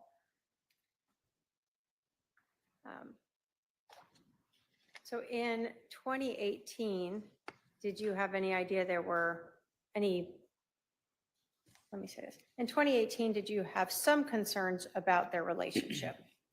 Yes, it was for him to come as often as they were coming, was odd, and just, he was just unsettled, and we knew something was going on, but he would never say. Okay. So he did, he talked to us when he was ready. When we get into 2019, did you start to see your brother more? Yes. First, without going into what Charles said, did you ever become aware finally that his marriage with Lori was in trouble? Yes, I did. In 2019, again, without going into what Charles said, did you ever believe that Charles was concerned for his safety? Charles was absolutely concerned for his safety. Lori had sent me a text, I think it was on a Thursday, that she and Charles were fighting because because of some stuff she came up with, and that she and JJ and Tylee were at a hotel. Well, I guess Tylee was, I'm not sure. And because she didn't want to have any fighting, so they went to a hotel.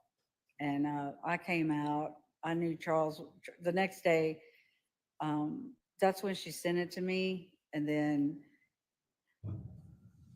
I just really I didn't call Charles. I knew he'd call me, and he sure enough did. And he was a mess. And so I flew out the next day out here to help him with JJ and just to come and talk to him and see what was going on. He was alone, and Lori's family turned their backs on him and JJ. Okay. Let's just kind of break it all down. All right.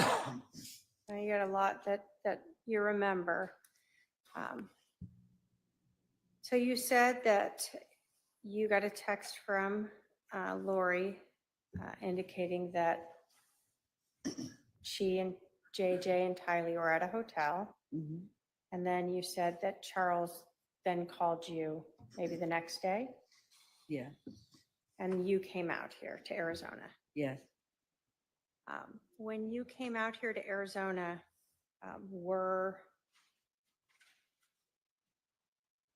did you become aware at that point that there was a big problem now with their relationship? There was a huge problem now with their relationship. And during this time when you had come out here, do you remember approximately when that was? It's like the 1st of February of 2019, or the 2nd. It was right in there. When you came out here, did you then speak with Charles about his concerns for his safety? Just yes or no? About his what? His concerns for his safety. Oh, yes, absolutely. That's just yes. Is this the time where, well, let me ask it this time. When you came out here, did you see Lori? No, When you came out here, did anyone know where Lori was? no, nobody was talking about where she was. Nobody would tell Charles where she was. So your brother was trying to find where she was? Yes, he was. Where was JJ at this time? He was with Charles, and that's what, one of the reasons I came out was to help him with JJ, because he was quite a handful, and Charles was, he was a mess. He was broken. He was a broken-hearted man. So you come out here, Charles has JJ. Where's Tylee? Do you know? She's, as far as we knew, she was staying at Lori's brother's. That's what we knew then. Did you have any interaction with her? No. How long did Charles have JJ where he's looking for Lori and can't find her? Well, that portion of the time was 58 days, and I knew how many days it was because every day Charles would say something. He would tell me. So he was counting them. He would count them. Were you out here the whole time? What'd you do? I could work remotely at the time, so I did stay out here a lot, often, but I would fly back. I was back and forth between Louisiana and here from from February until the end of March, because at that point we moved Charles to Houston. Okay. So the end of March, you said you were moving Charles to Houston. Was that with JJ? Yes. Why are you helping him move to Houston? Because Charles told me that Lori did not want JJ anymore, or Kylie, or him. And I said, okay, well, look, what if you move to Houston and I'll be 2.5 hours away. And when you go out of town, I'll come and stay with JJ. And so he was talking about hiring a nanny. And I said, no, I will be the nanny, and I'll come and take care of him when you have to work. And it's easy enough. And you won't have to pay a penny. So when Charles has JJ, you're helping take care of JJ in this time period in February and March. Yes. What about Charles's business? Did you help with that at all? Yes. I had to get my arms around the whole thing. All the payments that needed to be made, the accounts, the emails, all that stuff you have to change over and change the password and all that, so Lori couldn't access it any longer. You said you had your own job. What were you doing at that time in addition to helping your brother? My husband and I owned a coastal crew change. It was a transportation company for the offshore oil and gas and LNG industry. Okay. So you're trying to work that job and help Charles with his business. Yes, I had a really great assistant who helped me an awful lot. Do you remember when you were packing up to move Charles to Houston? Yes. You there? I was there. Did Lori show back up? She did. I was in the pantry in the kitchen, packing up the pantry, and I don't know what, just something caught my attention, and I walked out and she was standing there. She had her back to me. Charles was sitting at the table on his phone, and he obviously didn't realize that she was there. And then finally, when he hung up, he looked up and there she was, and he started crying, and she started yelling. Do you recall what she was yelling about? That, why did you take JJ why did you take JJ? Why did you take him out of school? Why are you moving? What are you doing? All this is your fault. It was just ridiculous. So she'd been gone for 58 days, leaving, No contact whatsoever. and then she shows up at the house when you guys are moving out. Yeah. What was Charles's like demeanor reaction? You said he was crying? He was at first, but then he was just trying. Charles was a very soft-spoken man, and he was just trying to get a word in edgewise. And finally, Lori settled down a little bit, and they went and they talked for a while in the living room, or the I guess it's like a great room, and then they moved to the bedroom to talk. And I could still hear every now and then Lori would get a little loud, but they were talking. And then I remember that Lori came. Let's see, I was sitting at the dining table, and she stood next to me and she said, "I love you, KK." And I said, "Well, I love you too. I'm sorry this is happening." And she cried, and I didn't know what to do really. So, I mean, I just was there. And then she walked off, and the next day she came. I don't know who came, but they got Tylee's belongings out of the casita where all of Tylee's belongings were. And I don't remember if she got anything of hers. I really don't remember. Okay. So are we now talking the beginning, end of March, beginning of April of 2019, when Charles is moving back to Houston? Yeah. Did he bring JJ with him? Yes. Well, in order for me and Charles to move in, Larry, I flew out here and brought JJ back to Louisiana with me. And then my husband, Larry, kept him for a week while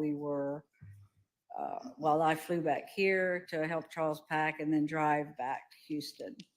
All right, so you guys rented a big truck and drove it?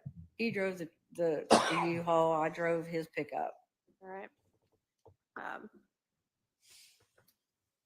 When you and Charles got to Houston, then did your husband bring JJ back? Yes, he did.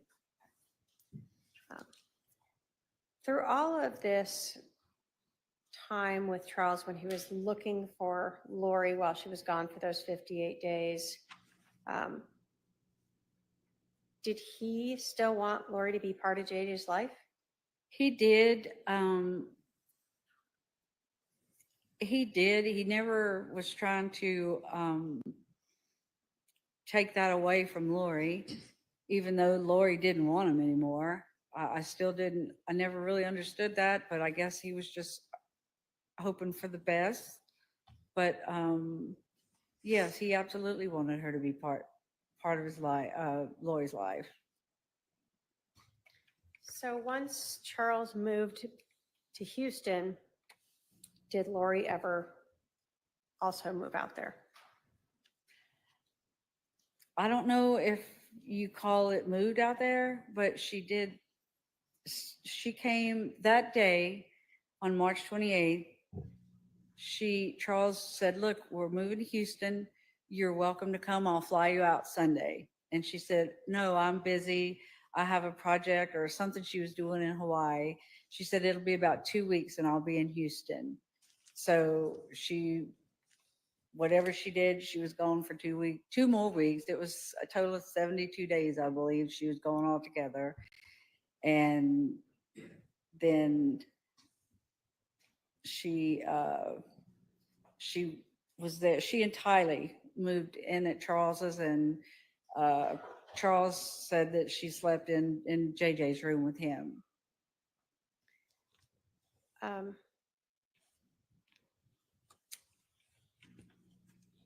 So the first 2 weeks when Charles and JJ are in Houston without Lori, were you ever there to help with JJ or Charles' No, business? no, Lori was there. I mean, I guess JJ was, before she moved there, the 2 weeks, I think, or did no, you? I had to go home for a little while, but Charles came like the weekend. And, so if I wasn't here, he was there. So once you drove him there, you may have stayed to help him and then you went home. Yeah. And you weren't there when Lori came to Houston. No. You told us that you had been helping your brother with his business, and I think you'd said something about changing passwords. Yeah, Was that to different financial accounts? right. Credit card, banks, stuff like that. Yeah, the password to Google, the password to, All the things you use for yeah, business. yes, And so when you started helping him, you had changed a lot of those passwords. yes. At some point, did you become aware that, or at some point, did Charles stop asking you to help him with the business? He did, and that's when Lori came back. Okay. Now, you said that your brother worked in annuities, right? Yes, Right, that last part of the time when you were working with him up through sort of the end of March, beginning of April, were you aware of Charles coming into a large amount of money? he was receiving an annuity. What do you call it? I can't think of the word right now, but he was receiving like $125,000 check for his commission for annuities, and Lori obviously knew that because she was there just a few days before that came into the bank. That was deposited into the bank. I had access to the bank, so I would watch that. Okay. So even though Lori came back, you still had the passwords to look into Charles's account? Yes. Do you know how long Lori stayed in Texas with Charles? It's like she wasn't there the entire time, but I mean, she was always traveling through May. I'll say towards the end of May. I'm not for sure exactly what day. Okay. So at some point, a couple months later, you become aware that she has left Houston. Yes. Did you know where she went? Yeah, she was back back here. Did you know, did JJ come with her when she moved back here to Arizona? He did. And did you know, did your brother move back here? No, he did not. And with your access to the finances, were you aware whether or not Charles was paying for a house here in Arizona for Lori and JJ? I really don't recall seeing that transaction. I really don't, but that doesn't mean it didn't happen. At that time, I was selling my company, and so I had a lot going on at that time, and that's when it was really getting, the due diligence. The company was doing their due diligence, so I had to provide a lot of information for them, and so it really was perfect timing because then I got super busy with my company, and I didn't have to deal with all of Charles's because Lori was back. Or Let me ask you something else. Were you aware of when Charles met Lori, or they got married? Do you know if she worked? she was a hairdresser. She did work as a hairdresser, and I don't know exactly when she quit working, but I don't think she worked long, if she did, after they got married. Okay. So for most of the time when you knew them to be married, you did not see her working outside the home. No. Did Charles, I guess, work so she could stay home with the kids? Yes, he was fine with being a one income, letting her stay home, tend to the kids, and he would be the moneymaker. Now, I know that we've talked about Charles working in the area of financial planning. Did you know if Charles had a life insurance policy?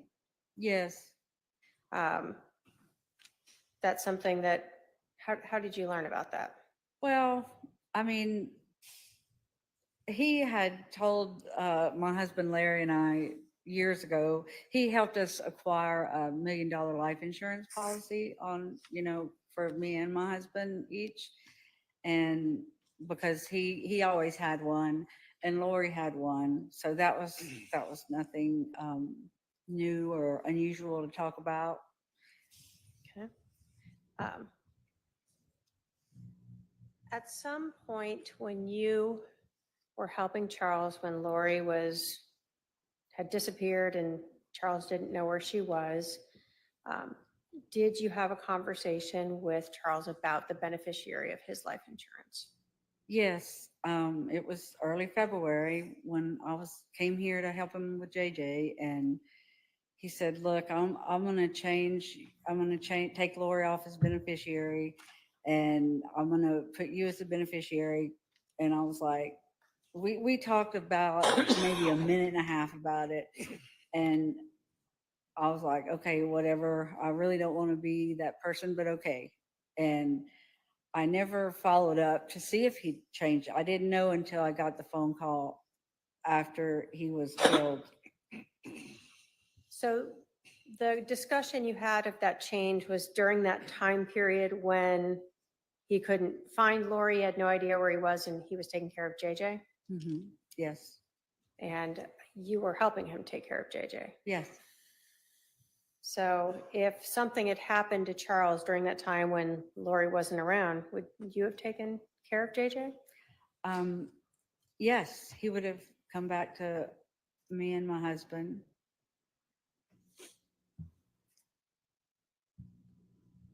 So I want to kind of go to right around that July time period.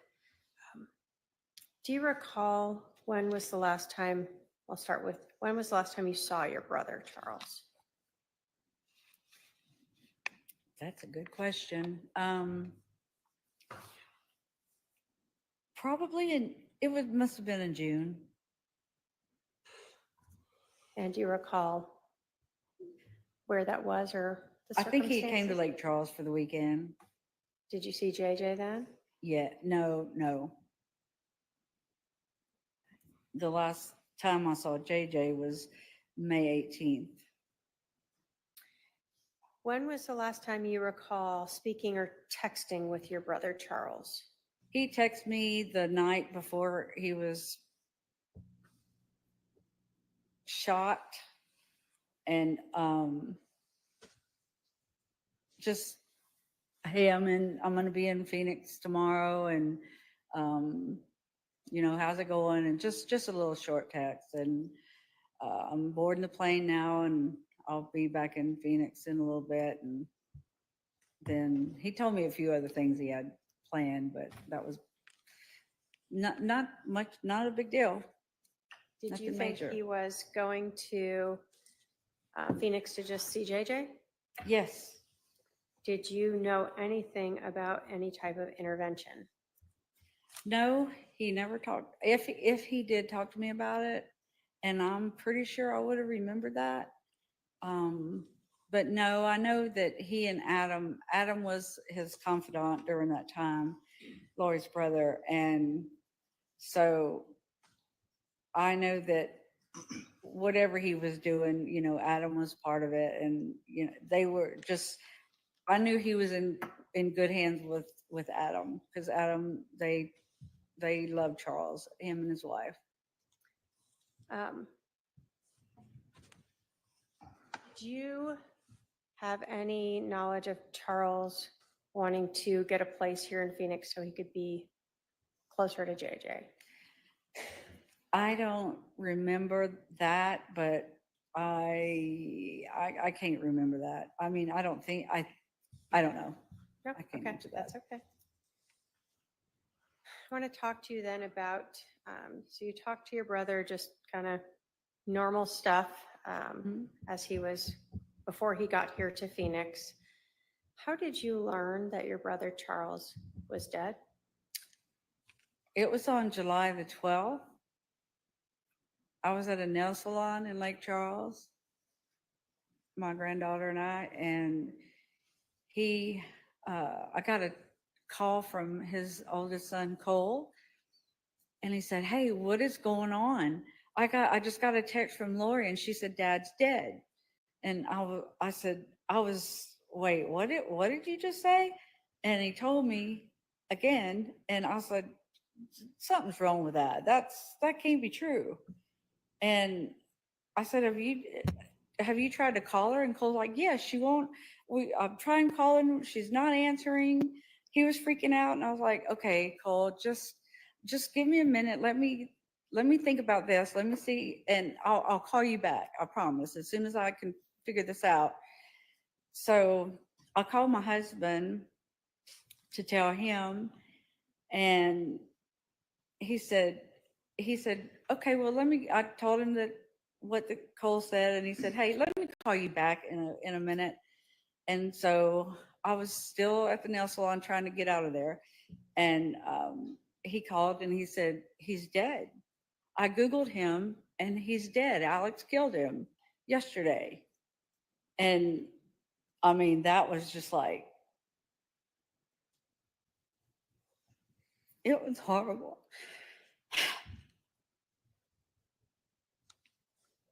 I have to call my siblings and let them know.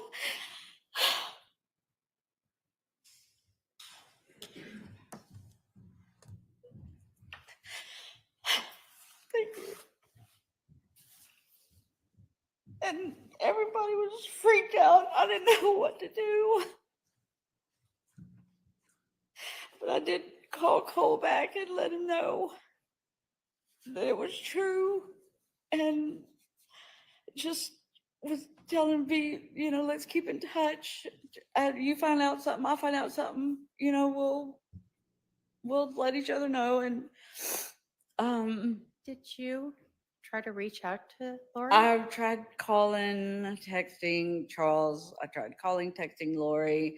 And at some point she texted me, she returned a text, something like, I'm having to deal with a lot of stuff and I'm busy. And she was too busy to even call his family to say that he was dead by her brother killing him. And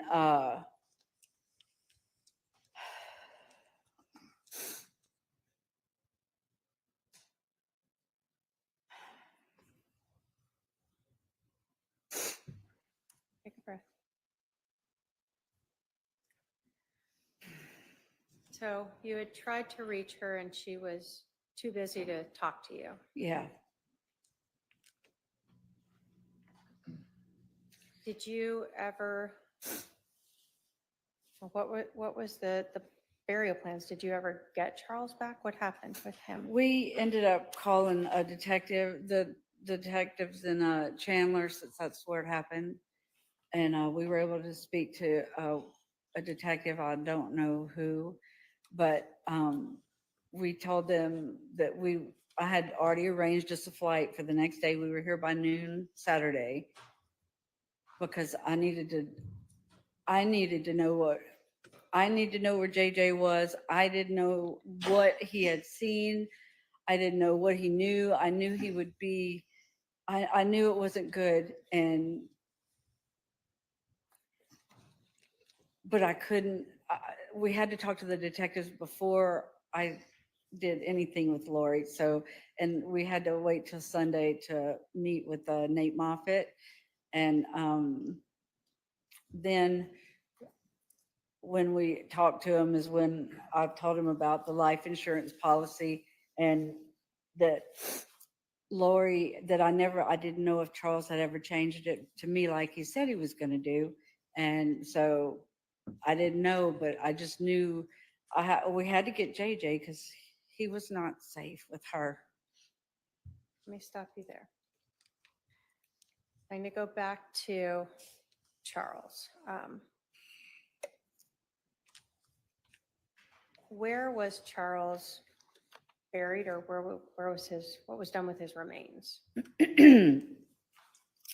Well, this was before Lori knew she wasn't getting the money. She had him cremated, and he was mailed. He was FedEx or whatever over to my office, along with his letterman's jacket from high school and a couple pair of cheap sunglasses and 1 or 2 watches. It was just a few little trinkets. And Charles had a watch collection, and she just sent some crap. So she cremated him and FedExed him to you. Yes, Sent him to your work office. yes. Now you're saying this is before she learned the life insurance policy was not going to be, she was not going to be the beneficiary. Did you set up like a service for Charles? Yes, my family and I made arrangements for a memorial service to happen in Lake Charles on August the 3rd, which was, he was killed July 11th. So took us a little bit to put it together, but we did. Did you talk to Lori about having JJ come out for Charles's service? I think the last time I talked to Lori was she told us that she wanted, I asked her, what can we do in Houston? I was trying to be nice because I knew she had something to do with his murder. And I'm not one that can just lie off the cuff. I'm a bad liar. And so when I did talk to her, and it was a long, awkward conversation I had with her, but I was like, what do you want us to do with that stuff at the house in Houston? But when we got to the house in Houston, and she did, yeah, y'all please go do what you want to do with it. See what Cole wants, y'all split it up. Y'all take it. She gave you permission to go to the house in Houston and take whatever was there? Yes. And when we got there, none of Charles's personal belongings were there. Nothing at all. And that I couldn't figure out why nothing of Charles's or JJ's was there. Or wait, nothing of Charles's was there. Just his business files and the big furniture, sofa, beds, stuff like that. So you went there, you did that. How did you, and you told us that you did not know for sure if your brother had ever changed the beneficiary from Lori to you. How did you find out if that was done? I think it was the following week. A lady from Banner Life, that's where it's policy, who wrote the policy. A lady called and said that I was the beneficiary. I was the sole beneficiary, and what was our address, and she wanted to verify a few things and to send out the check. When you got that call, did you ever have Lori confront you about the life insurance policy? Did I ever have Lori what? Yeah, did Lori ever confront you about being the beneficiary for Charles's life insurance policy? Yes. She didn't call and do it. She sent me a text one night, a picture or two of a screenshot. She took a screenshot of the change of beneficiary form with my name on it. And she said something to the effect of 5 kids and his sister gets all the money, or is that why you want JJ? Something to that effect, which it made no sense. I want JJ, period. That was a dumb statement by her. So let me ask you this. So she told you again that she was left with these 5 kids, right? Yeah, 5 kids. She had Colby and Tylee and JJ. And at that Colby was time- out of the house, so it was just Tylee and JJ. So she's messaging you this saying how upset she is because she has 5 kids to take care of. Yeah, And then she tells you that, is this why you wanted JJ to come to Charles's service? Or- no, I had already gotten the okay from her to come get him. I was gonna fly here, pick him up, go back to Louisiana, keep him for a week and attend so he could attend the service during that time. And when she found out when she found the change of beneficiary form, she said that she was too busy. They were moving to Hawaii, and it would be too confusing for JJ to come, and he needed to be with her. So after she found out and had confronted you about that change of beneficiary where you are now getting Charles's life insurance policy, she changed her mind and refused to let JJ go to Charles's service, his dad's Yes. service.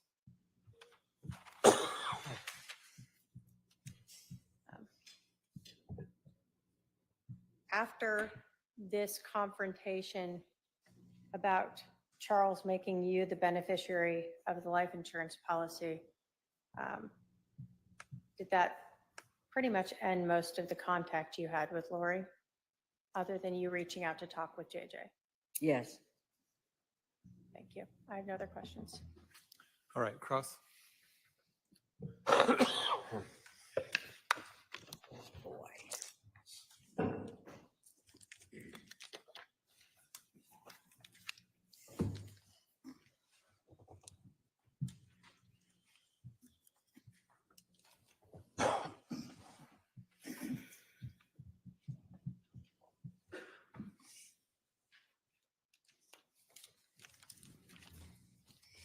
Ms. Lecoq, where were you on July 11th, 2019? At home in Lake Charles, Louisiana.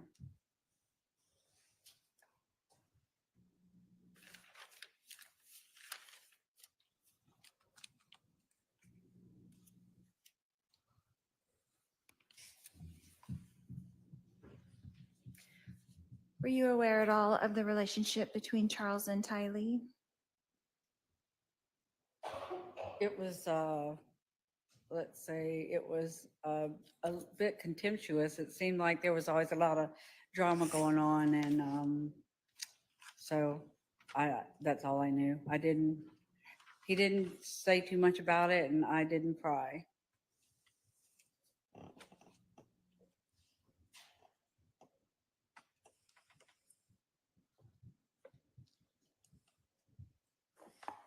But you knew that there was some kind of contention going on with those two for I a can't hear while. you. I'm sorry. You did know that there was some kind of contention going on with those two for a while. Yes. Okay. And you weren't really aware of the events that happened that morning, were you? The morning of his July- murder?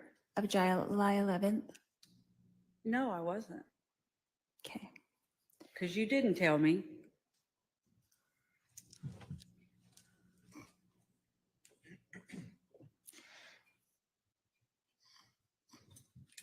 Ms. Woodcock, did you see or hear or personally witness me conspire with Alex Cox to kill my husband, Charles Vallow? No, but I saw a ton of evidence that did. Thank you. No further questions. All right, redirect. Just briefly.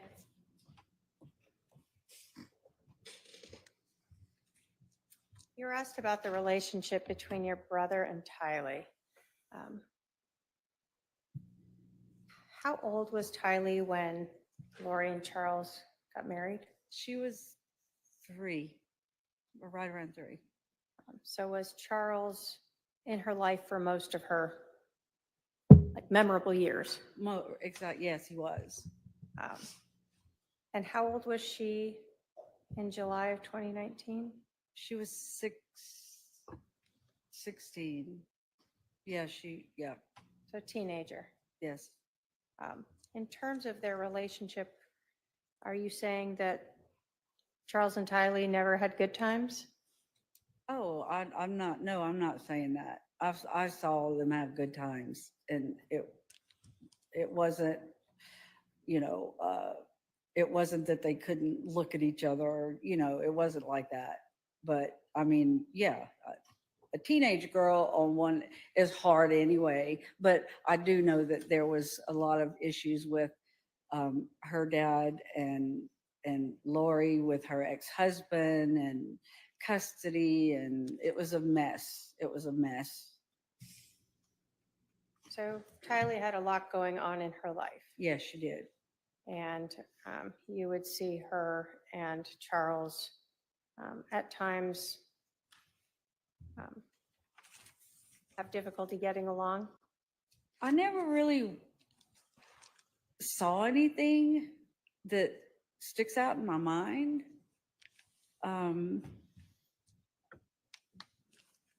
But I just know he'd tell me how it was just difficult. And it, as a step parent, it can be very difficult. I can attest to that.